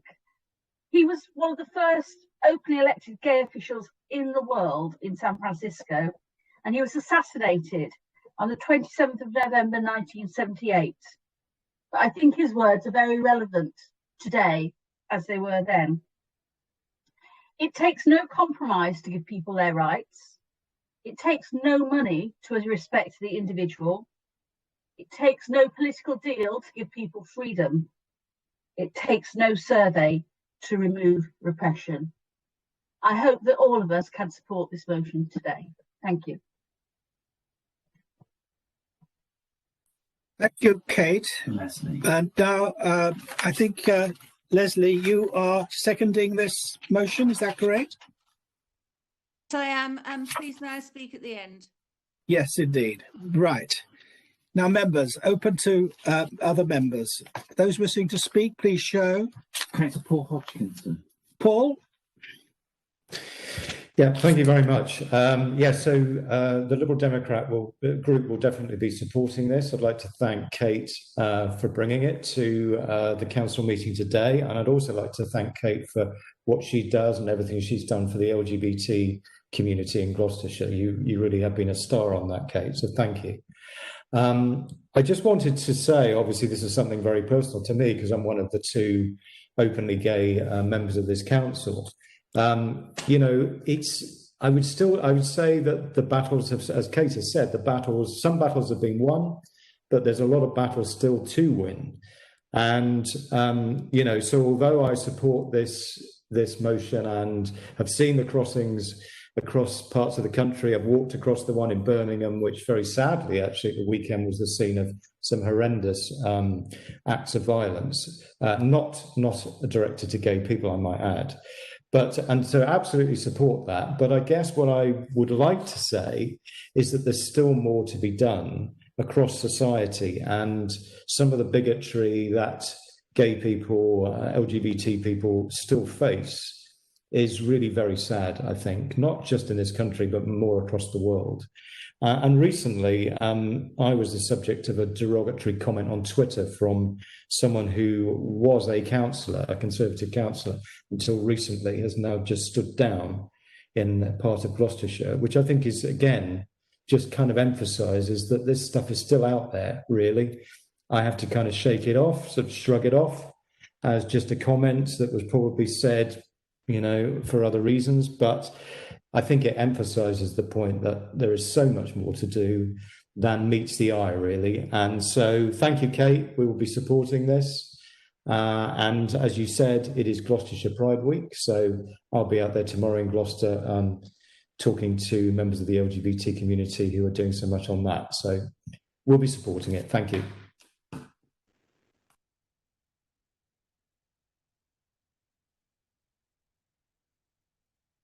Thank you, Paul. Are there any other members? Vernon's got his hands up there, and Mark as well. Has just got his hands Sorry, up. Vernon, is it? No, Bernie Fisher. Thank you. Obviously, I will support this, and I'd just like to say, as Paul has said and as Kate has said, we've come a long way. When I was a child, I had an older brother who was gay when it was illegal, and the pressure that put on our family, and of course himself, was alarming. And that we can discriminate like that is appalling. And the whole family lived in fear in some respects. That has gone, I hope. It mainly has gone. We should do more to improve the situation and make it better. My brother found it very difficult. He was attacked physically and verbally on many occasions. He was a strong man, and unfortunately he's no longer alive. But it was horrible to see for somebody to be persecuted like that, who was my brother, because of his sexuality. Ridiculous. I will support it 100%.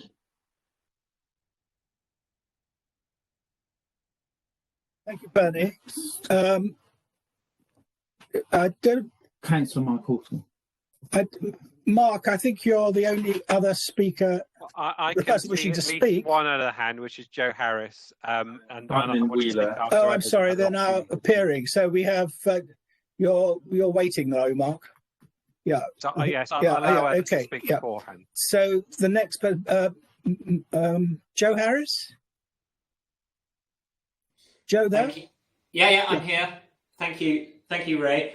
Yeah, Kate, I think this is an absolutely brilliant idea. I think what I'd say is we need to make sure that Pride is celebrated right across the county, because I think at the minute it does feel like quite a Gloucester-centric thing. You know, in Cirencester we've certainly got better. The district council fly the Pride flag now. St James's Place, Cirencester Town Council, but you know, if you sort of travel out of some of our more urban connotations, there's quite often not really anything to mark it. We're not saying we need big Pride events, but certainly that symbolism that, you know, LGBT people can look to and, you know, feel a sense of inclusivity is really important. So I'd be more than happy if the county council can support us. In the Cotswolds, let's get the crossings done next year, like Gloucester. Let's get it done. I don't know what the delay is. Let's crack on and do that. I think this is a fantastic initiative. I think as well, you know, a shout out to JJ who coordinates a lot of the Pride activity in Gloucestershire. He's a fantastic person. Has really sort of championed this cause, and I'm sure we'll be seeing a lot more of him in the near future. I think. I think Euro Pride 2026. That'd be amazing, wouldn't it? Can you imagine? It would be absolutely amazing. Like, you know, hundreds of thousands of people descending on Gloucestershire to celebrate Pride. Let's do it. I think it would just be the shot in the arm that our county needs, and it would certainly get people talking, which is what we need to do a lot more of when it comes to LGBT issues. So good on you, Kate. Great news, and well done for everything that you do on LGBT issues. Thank you, Joe. And now I have Simon Wheeler. Simon? Yes. I wasn't intending to speak here, but it just sort of got me. I relish the day when a motion of this nature and what it's asking is seen as a totally pointless exercise. That's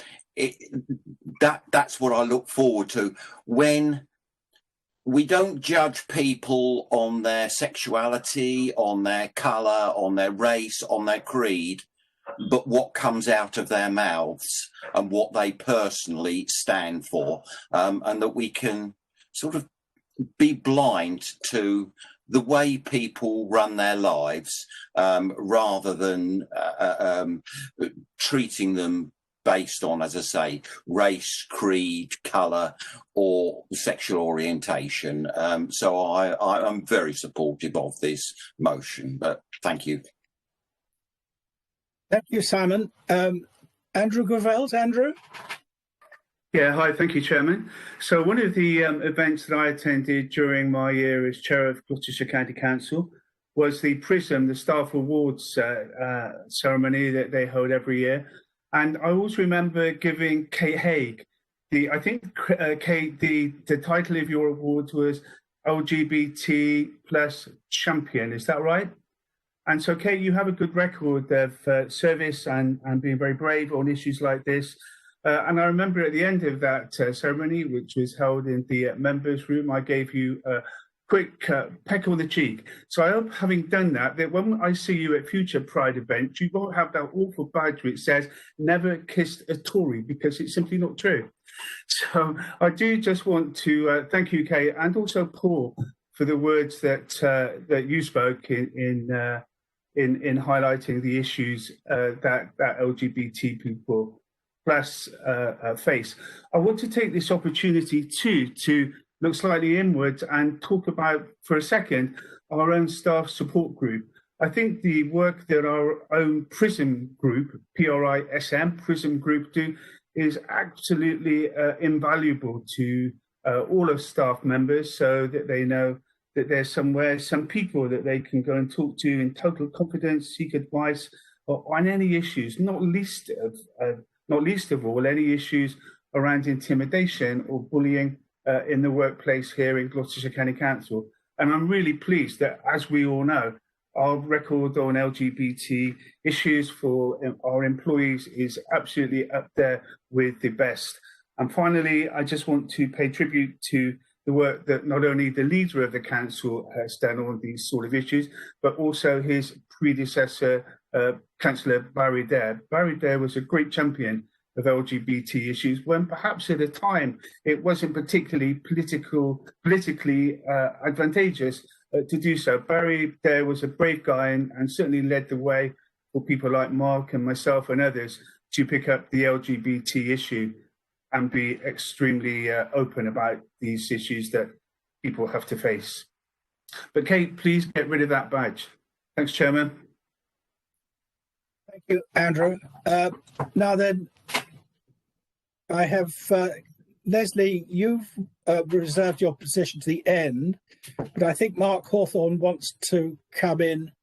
I don't know whether before or after. Why don't we have you first, Leslie? Because I think Mark may have something rather different to say. Leslie?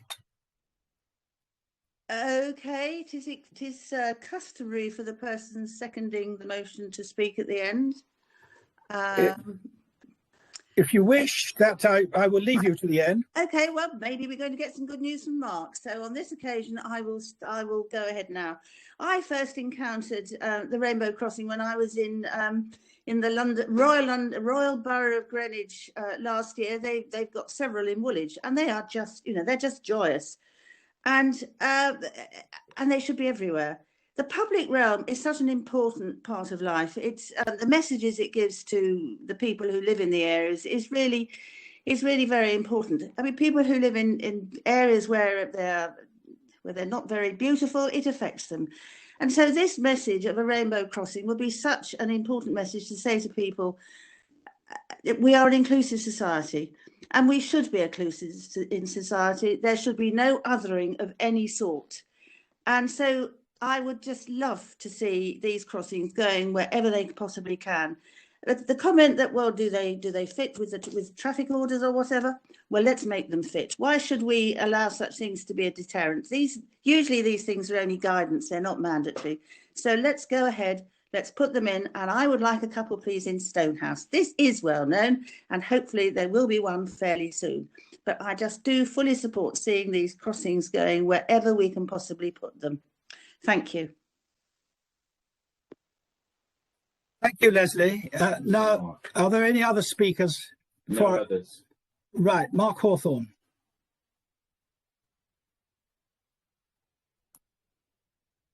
Thank you, Mr. Chairman. I do like Leslie's comment that DFT rules on highways regulations are just guidance, and we should crack on and get on with it. If only that were the case, Leslie. And I think that's what I want to say, really, is, you know, this council has a long, proud tradition, as Andrew Gravel's rightly said, of supporting LGBT. And it was Barry Dare who was the first council leader to fly the flag of Shire Hall for Pride. And I think that is something that we can all be rightly proud of as a council, that we want to have an inclusive society, and that we rightly want to celebrate that inclusivity of our county. It's one of our great strengths, I believe. And I believe we should be taking every opportunity to celebrate that inclusivity in whatever shape or form it takes. And this is indeed a very interesting idea and proposition.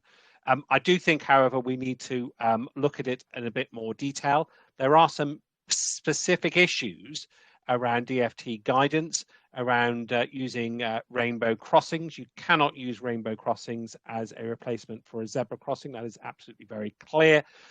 And what this motion doesn't bring out is where it might potentially be safe to use or designate this particular type of crossing in our county. So I think there is a little bit of work to be done before we can take this idea forward. And I think there's an opportunity also to reflect on the things we are doing today and whether or not we can do more going forward as well. So my proposition, if I may, Mr. Chairman, is to move a motion without notice under Standing Order 11.1.13 to refer the motion to Corporate Overview and Scrutiny Committee, so they can undertake work with officers to come back with some proposals on how this idea and potentially other things that we can do as a county for next year's Pride Week can be taken forward. And I certainly think I would welcome that opportunity for a broader member debate.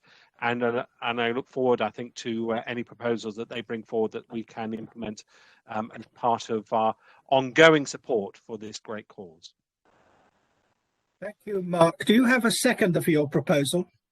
Thank you, Mr. Chairman. I'm happy to second the procedures. Vernon? No, without discussion. Without discussion. Then look for one speaker. Now then, we have to you go to Kate as the mover of now the then, motion. I'm advised, Kate, that I've got to come to you as the mover of the original motion to see whether you wish to speak against the Mark's notice. I do, and I find it really disappointing because actually this motion gives the Cabinet plenty of time to call for those reports and to deal with those issues. Frankly, a quick Google of half a dozen councils in this country will give him the information he needs about how to deal with the DFT. And in fact, my motion does not refer to actually using zebra crossings. It just talks about creating crossings that could be even within pedestrian areas. I'm quite flexible about that. It's really, disappointing that they're trying to bump another issue off to scrutiny. It seems like prevarication from my point of view. And, I think it's a terrible shame that you can't just stand up and say, we are going to do this. We will find a way. It's been perfectly straightforward in other council areas. Let's get on and do it here. Don't prevaricate. Thank you, Kate. Then I'm advised that our next move is to vote on the Mark's motion without notice. And I'd ask Simon to start the roll call now, please. Thank you, Chairman. 4 against and abstain. Carol Owe Martin. 4. 4. Phil Orford. Against. Phil? You there, Phil? Come back to him. Okay, we'll come back to Phil. He said against quite clearly. Move on. Matt Babbage. 4. 4. Rob Bird. 4. 4. Richard Boyles. 4. 4. David Brown. Against. Against. Chris Coleman. Against. Against. John Caldwell. Against. Against. Kevin Cromwell. 4. 4. Stephen Davis. 4. Ian Dovey. Against. Against. Ben Evans. Against. Against. Bernard Fisher. Against. Against. Andrew Gravels. 4. 4. Kate Haig. Against. Against. Terry Hale. 4. 4. Tim Harman. 4. 4. Joe Harris. You there, Joe? Yeah, against. Against. Mark Hawthorne. 4. 4. Colin Hay. Against. Against. Jeremy Hilton. Against. Against. Stephen Hurst. 4.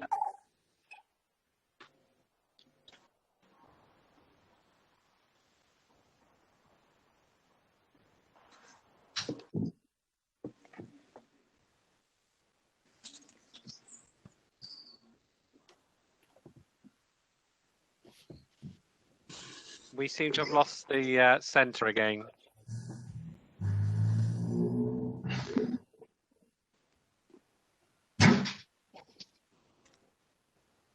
I'm in Quinnington.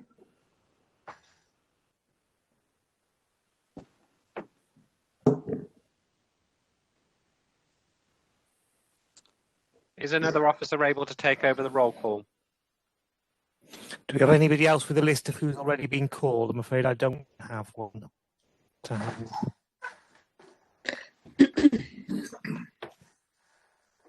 We start here.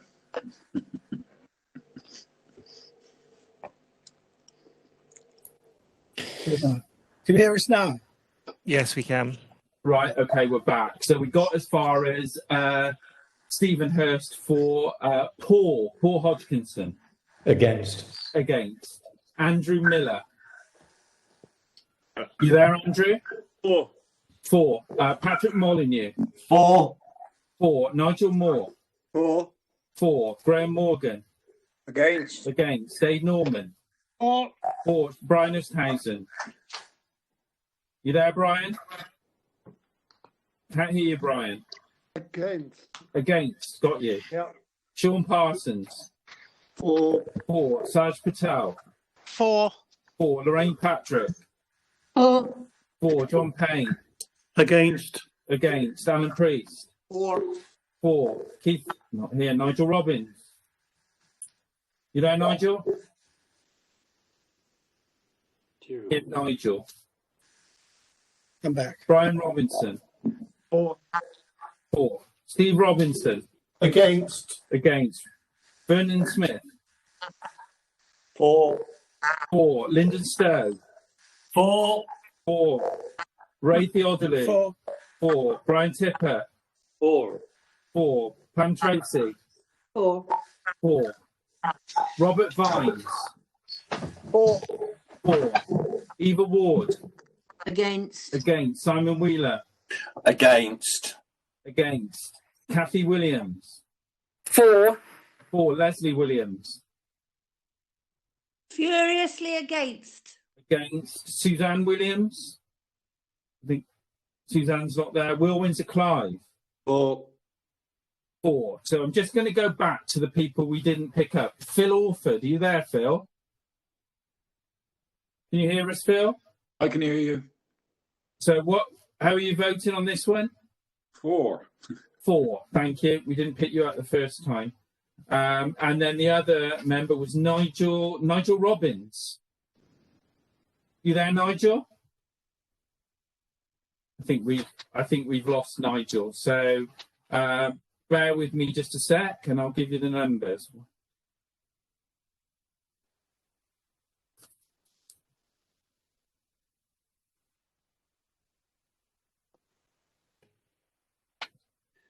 (29-4), and I'll give you the numbers against the procedural motion. Cold, isn't it?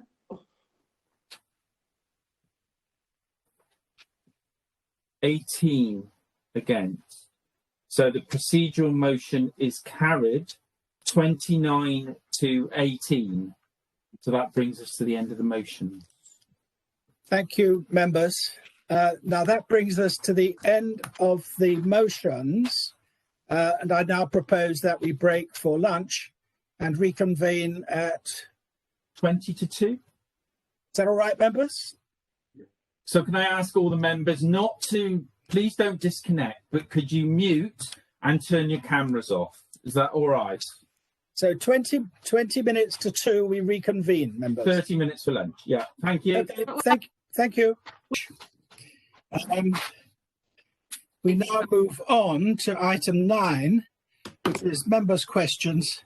As usual, there are 17 members' questions, and as usual, we'll take the questions as read and the answers as read, and supplementary questions to follow. And as you know, we have 30 minutes for this, so remember that others will follow you.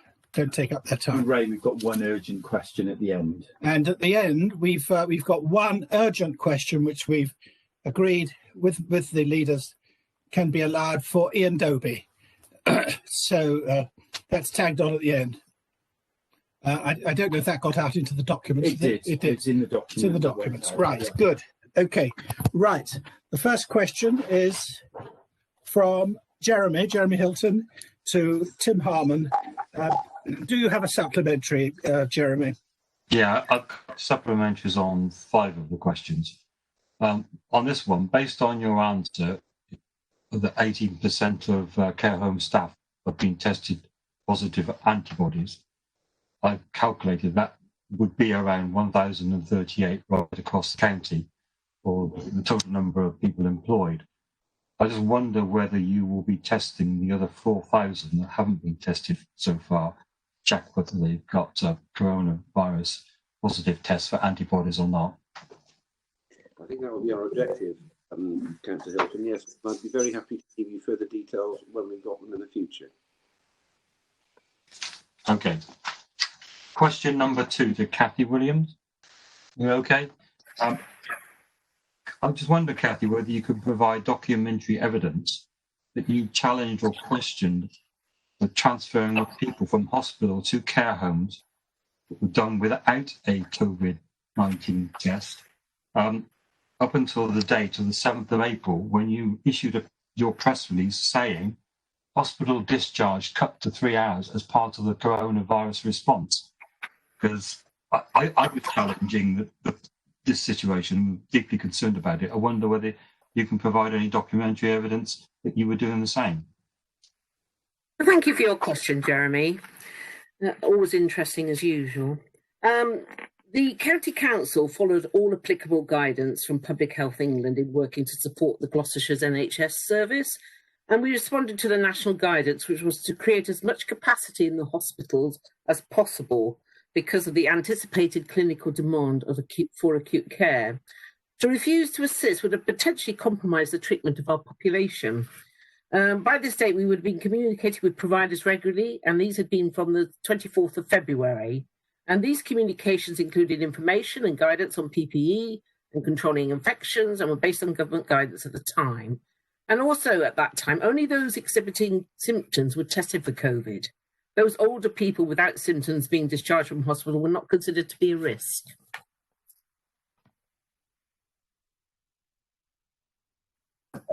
Right then, the next question is to Richard Boyles, and number 4. Your answers suggest that, tell us this, that the budget for children's services has increased from 60 million to 130 million over the last 5 years. And we know that the council and all party members and myself have supported those increases in spending.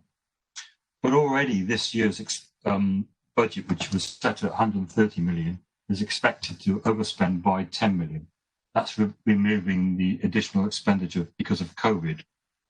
I just wonder why, under your portfolio, you're struggling to keep within budget. Could it be that the original spending back all those years ago, when it was just £60 million, was too much, and there have been too many budget cuts by the Conservative administration in the past that left you a pretty difficult legacy to deal with?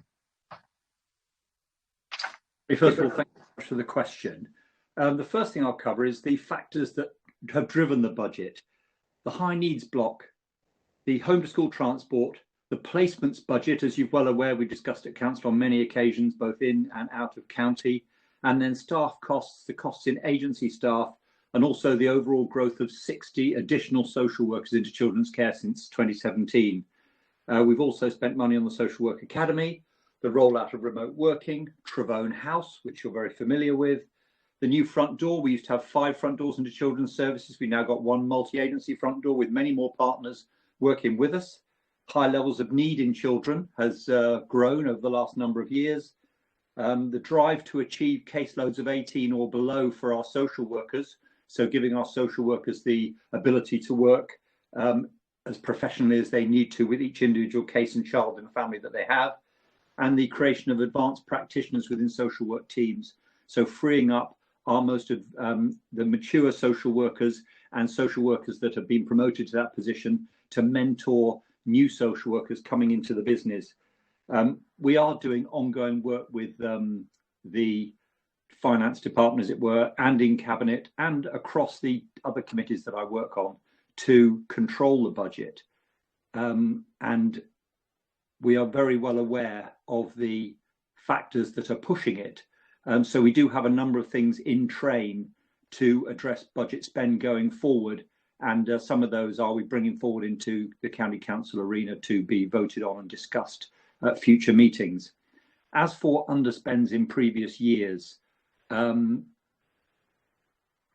Gloucestershire were never an outlier in either way. So it's the need of society as a whole that's exponentially driven the spending that's required. And I'm very proud of Gloucestershire County Council as a whole, but also the Conservative team that's led this development of an advanced budget for children's services to make sure that we can offer the most vulnerable children and families in this county the support that they require.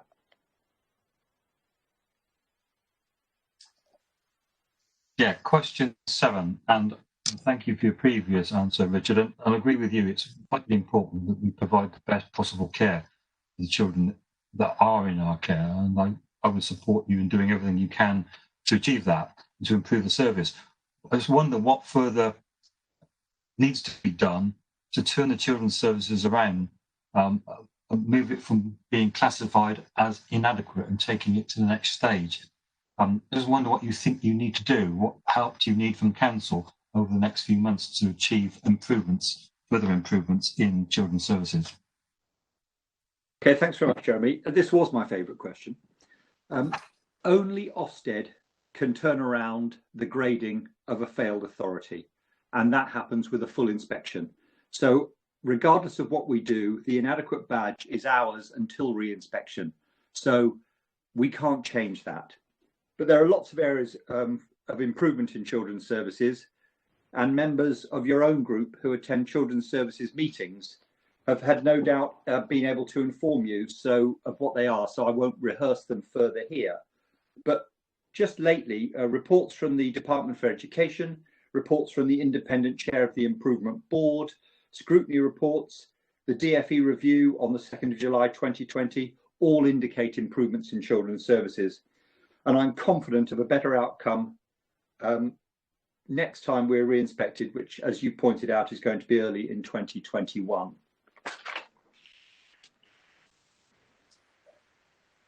Thank you, Chair. Thank you, Richard. My final question, number 10, is to Mark Hawthorne. I'm of the opinion that we really don't need reorganisation of local government at this point in time, particularly as we're still trying to get out of the COVID-19 pandemic. I've never supported the splitting of the county into 2 unitaries, particularly on an east-west split. Never have done. I opposed Parmgate Dander when he originally suggested the idea a few years back.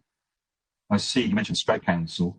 I understand they've now deferred making a decision on funding money to work up a bid for a 2-county split. You know, 2 unitary authorities for the county. Interestingly, in the Daily Telegraph on Monday, the Ministry of Housing, Communities and Local Government said, but there will be no blanket abolishment of district councils and no top-down restructuring of local government. Therefore, Mark, do you agree with me there might be no need to abolish the County Council or Gloucester City Council in the future? Thank Jeremy Hilton for that question. With the greatest respect, I think maybe Councillor Hilton needs to be asking questions of Councillor Joe Harris and the leader of Cheltenham Borough Council, Councillor Steve Jordan, because as far as I'm aware, the only two leaders and indeed two councils that are currently pursuing the splitting up of Gloucestershire in two unitaries are those run by his Lib Dem colleagues. So I think maybe he would be best placed to take his question from this chamber and maybe put a public question into the next meeting of Cotswold District Council and Cheltenham Borough Council. Thank you, Mark, for your advice. You didn't answer my question, though. So question 13, Jeremy. And I suggest you take the advice. Can I just say, I haven't got any questions. I think the figures are really quite good. They're certainly better for the county council than the county council rather than the district councils, who I think are going to be hit harder by the additional costs of COVID-19. Okay, thank you, Jeremy. That, I think, takes us to the end of your questions. And so question 13 is in the name of Joe Harris to Mark Hawthorne. Joe? Thank you. you. A supplementary? Yes, please. Always welcome a conversation with Jeremy, Mark. So I'd be delighted if we could all hook up and have a conversation. I think that would be great. I want to ask a further question about local government reorganisation. Mark, would you agree with me that now is, in the midst of the COVID crisis with Brexit on the horizon, would you agree with me that in anticipation of the government's white paper into devolution and local government reorganisation, would you agree with me that it is completely the wrong time to be tinkering around with the functions of local government? That's question number one. And if I may add another, would he also agree with me that all options should be on the table when it comes to the future of Gloucestershire, including a two-unitary alternative rather than a single unitary? I think the answer to those questions comes in two parts. I think, firstly, I will repeat the advice that I gave to all district leaders not that many weeks ago, when this particular issue was raised by them on a call that we had, that it feels fairly premature to be making any public declarations of intention until the details of the local government white paper are known. And indeed, we are still waiting for the publication of said local government white paper. The bit I am particularly interested in as part of the local government white paper is the issue of devolution. We've had a long track record in Gloucestershire for calling for more powers to be devolved to local people so we can make better decisions for our local residents. The second part of my answer would be, I just think that the people that need to be sat around a table at the moment and have a discussion about the options are the Liberal Democrats, because at the moment, within the space of two questions, I've had two completely different opposing views from two members of the same group. So if anyone needs to get their act together, I think it's you guys. Thank you, Mark. Move on to Paul Hodgkinson, question 14 to Nigel Moore. Have your supplementary, Paul? No supplementary, thank you. In that case, we move on to question 15, which is Ian Dobie's question, which I think was that the short-dated one. Is that the next one? No. Then Ian, your question to Vernon. Have you a supplementary? Yeah, I do have a supplementary, please. Thank you. I think we all know this, but other figures show there was a very significant increase in cycling during lockdown, proving the theory that when cycling feels safer, then many more people will cycle. Cycleways separated from busy roads achieve this, which is why this is encouraging their creation across the country, and is providing the extra money to do so. My question is, how many physically separated cycleways has GCC Highways created since, and how many permanent physically separated cycleways are currently planned for delivery in Gloucestershire in the future? And I don't mean just by a stripe of white paint on a road surface. Thank you.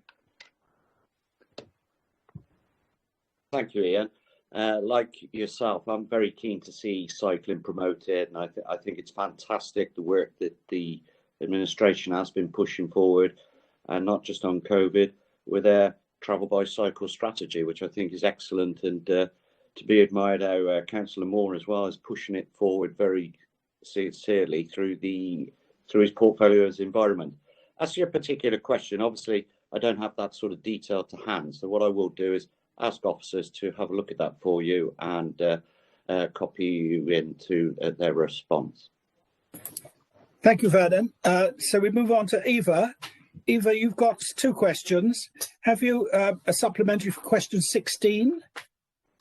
Just a comment, really, to thank Steve Mawson, who contacted me about this. And I'm mentioning it because I think Stroud residents are very, very concerned about the eventual disposal of these properties. And I'm really pleased that we are making every effort for these to continue to be used for community services. So very delighted to hear that. Thank you, Eva. Do you have a question, a supplementary to your question 17? Yes, similarly, very glad to hear from Mark that we're in the process of reviewing our policies.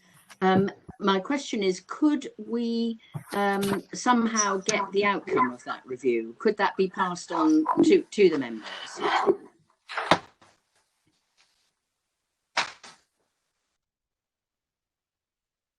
I was struggling to unmute there. My mute button doesn't seem to be working.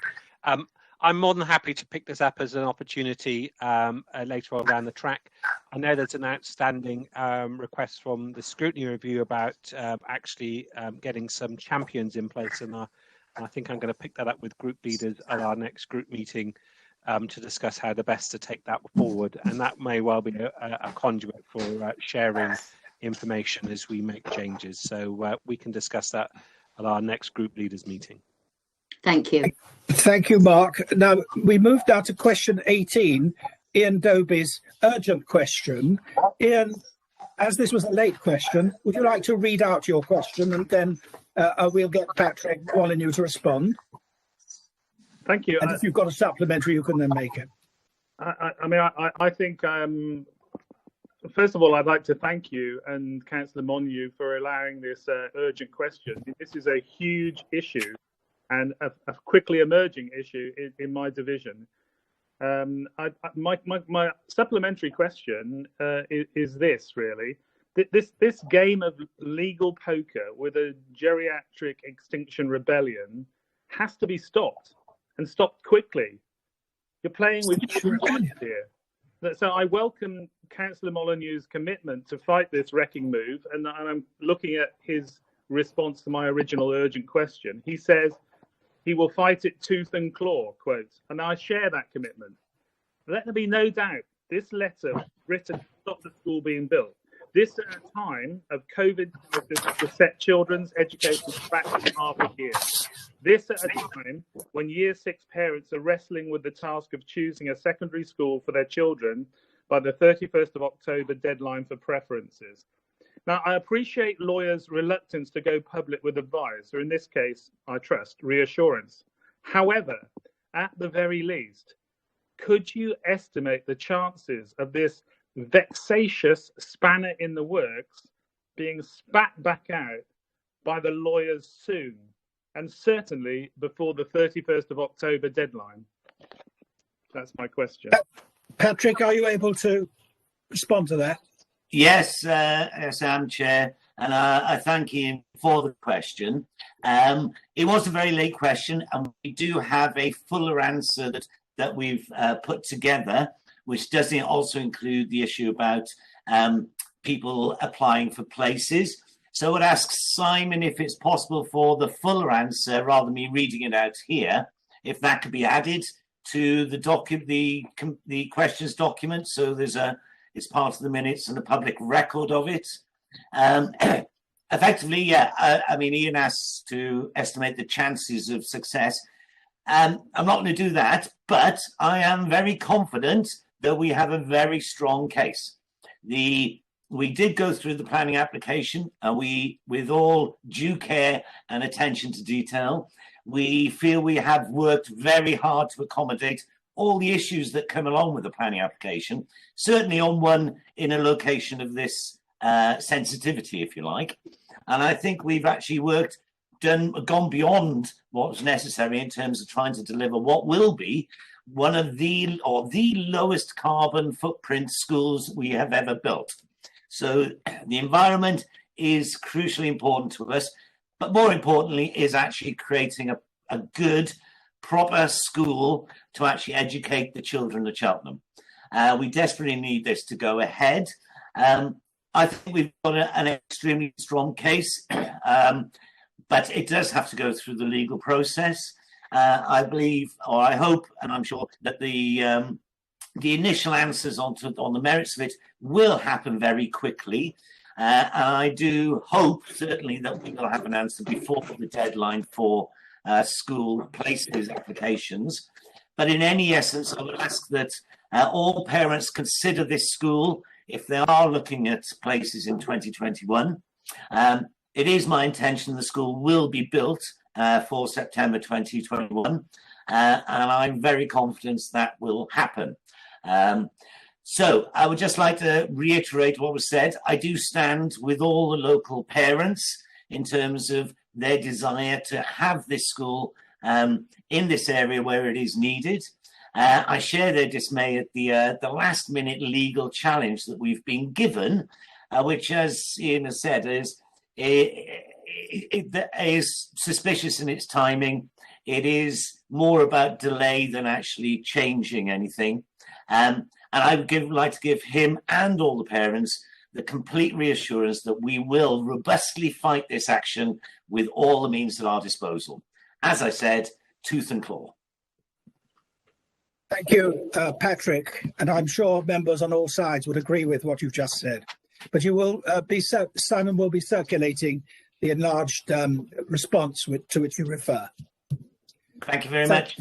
We'll do that separately, yeah. Thank you very much, members. That is the last question for members' questions, and we now move on to item 10 on pages 59 to 60 of your documents, and this is scrutiny. And so I'd like to invite Sean Parsons, as chairman of the Corporate Overview and Scrutiny Committee, to provide an update on scrutiny activities. And there'll be an opportunity for members to ask questions, I think, as we go along. Sean, is that right? Yes, that's fine. And I'm not going to say very much, to be honest with you. I think that we have moved on, and we continue to move on as we move into the virtual scrutiny environment, which seems to be lasting rather longer than I would have hoped. But I haven't had any reports that the people are unhappy with that, and I would like to thank the officers and indeed all those involved with the technical side of it for making that work. What we will be doing, obviously, we will pick up the motion which was passed to us today earlier on, and also we'll be looking at the programme now going forward, since we're beginning to move into the budget period and all that goes with it. At this moment in time, that I will look for feedback from other people. The proposal is that we should continue with what we did, which is this year actually, in respect of the budget for this year, which was to have a budget day for everybody, rather than to spin it all over the shop, which has happened in previous years. But that is open for discussion. That's all I really wish to say, but I'm very happy to take any questions.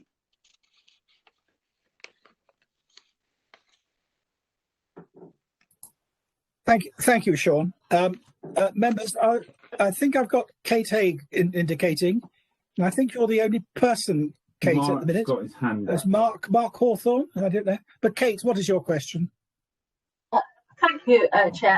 My question is, given the motion about the Rainbow Crossings today, would it be possible to take a report on this at the next scrutiny meeting at the end of this month? I would hope so, yes, Kate. Why not? Right. Thank you, Sean. Any other members wishing to ask questions on scrutiny issues? No one else If not, no hands up. If not, we will move on to Cabinet and to note the Cabinet decision statements for the meetings which took place between on the 17th of June, pages 61 to 68 in your documents, and recommendations to Council relating to Council strategy, and the second review of the statement of community involvement as approved by Council. So are there any questions on Cabinet decisions? Councillor Leslie Williams. Leslie Williams?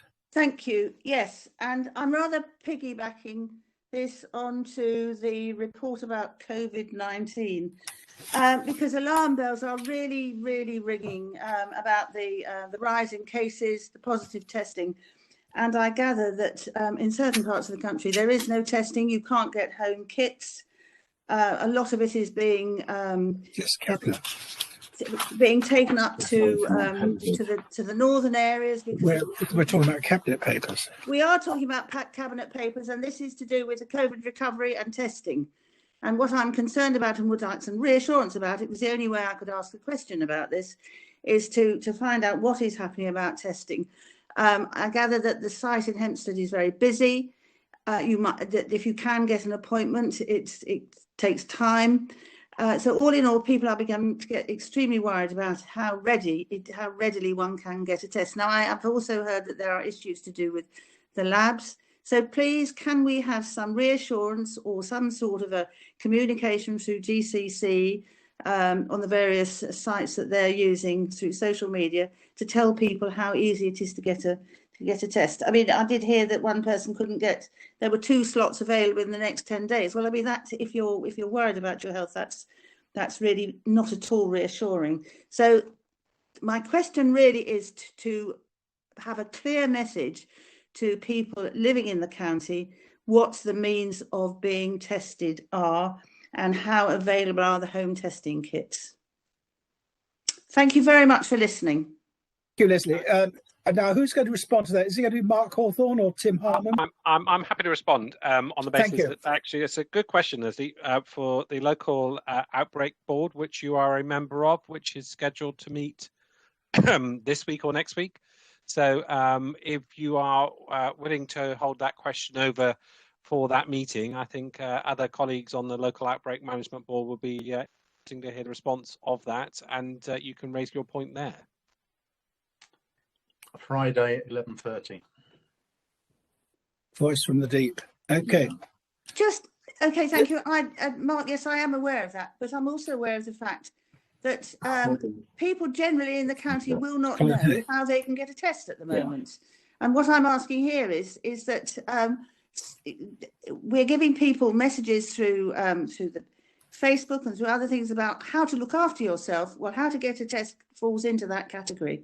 So really, it's not a question for a sort of a select gathering. It's a way of telling people how they can get a test, because you've probably seen testing in London has collapsed, and there is a lot of concern about it. So the public needs some reassurance. There's been so much uncertainty all the time this crisis has been with us, and that people do need clear messages. Now, if you see in the press that you might have to drive 64 miles to a site where you may or may not get a test, or you may or may not get an appointment within a certain 10 days, 14 days, that's not good enough. So what I'm asking is that Gloucestershire County Council gives its residents some clear messages about how to get a test if they are bothered. Leslie, are you able to respond to that, Mark?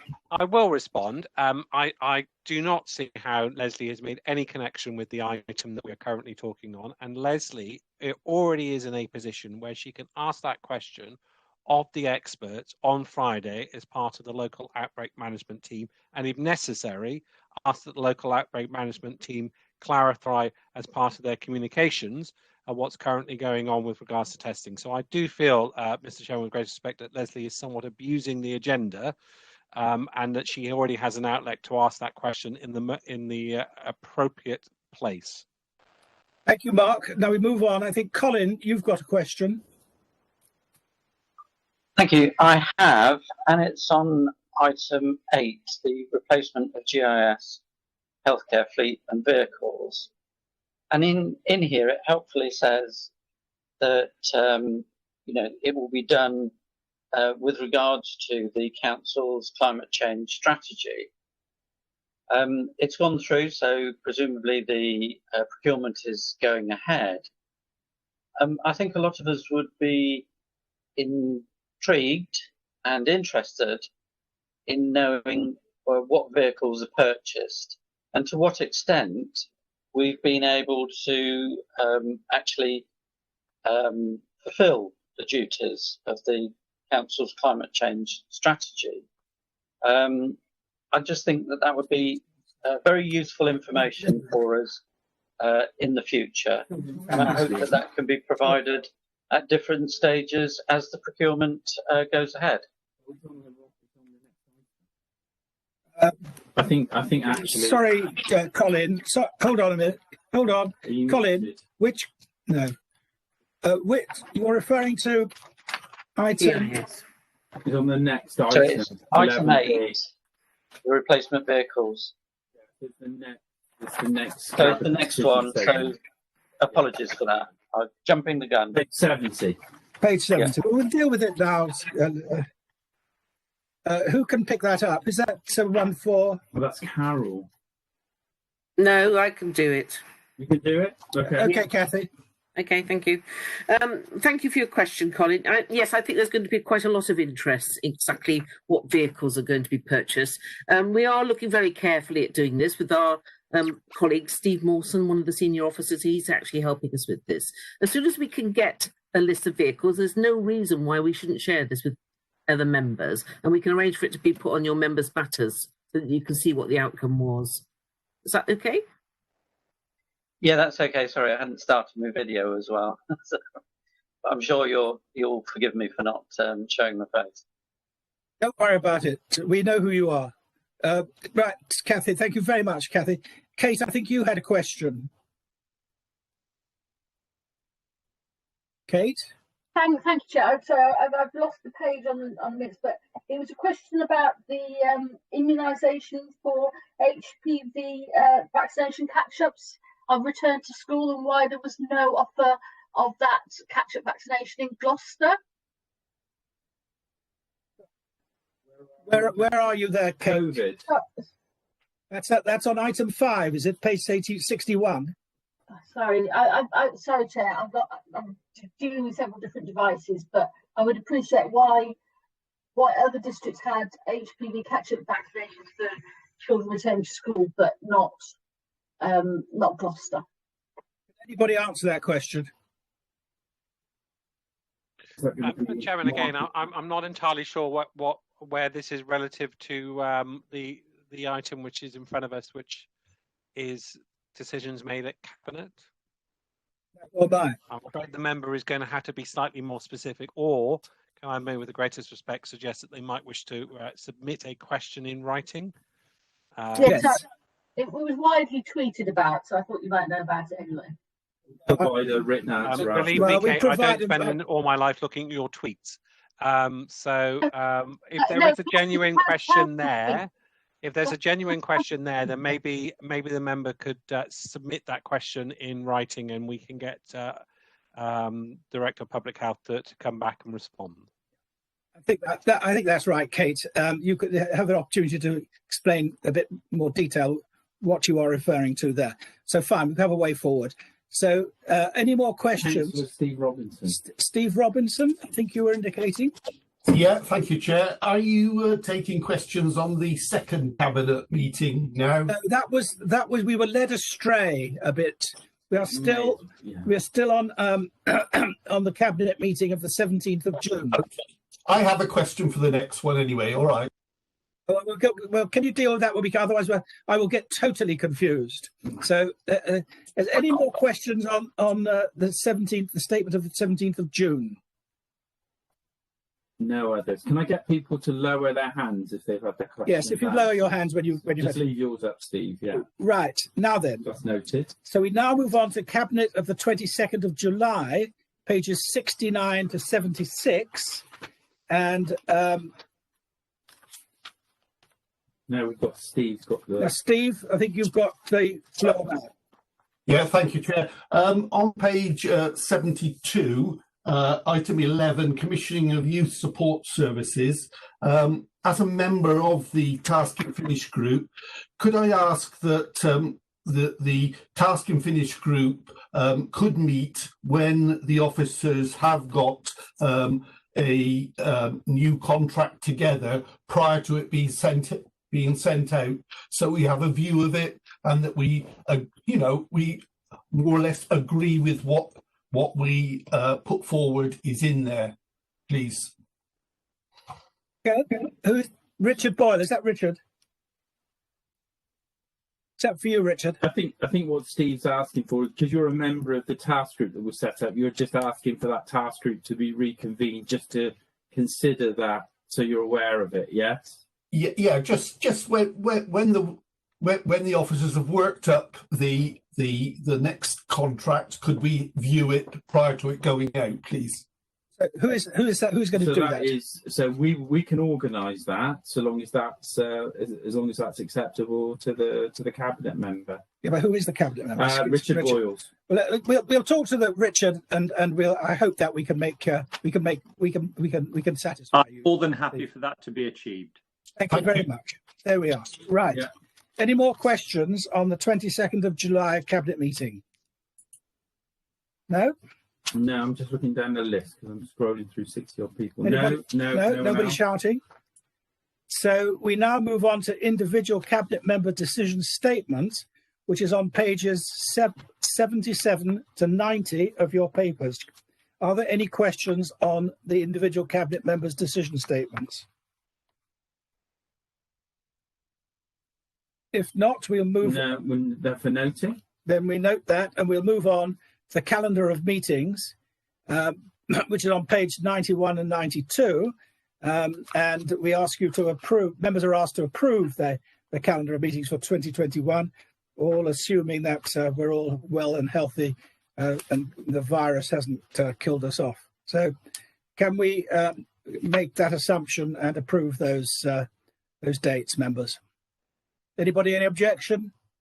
With Mark, I think Mark's happy. Everybody happy? Everybody smiling? Yeah, everybody's happy with it. Yeah. Good. So that's approved. So that's approved. And I think that brings us to the end of the agenda. Members, I'd like to thank you very much for your patience in some of the technical problems we've had. And it is a feature of life, I'm afraid. Things don't always work as we would like them to. But thank you very much for your patience and for your contributions today. And I wish you all well till we meet again. Thank you, members. Yeah. Thank you. Okay, bye. See you. Bye. Bye. Bye, everybody. Bye. Thanks. Bye. Let them all go. Oh, I've crossed myself off now. It's all right. People are still there. disappearing. It's okay.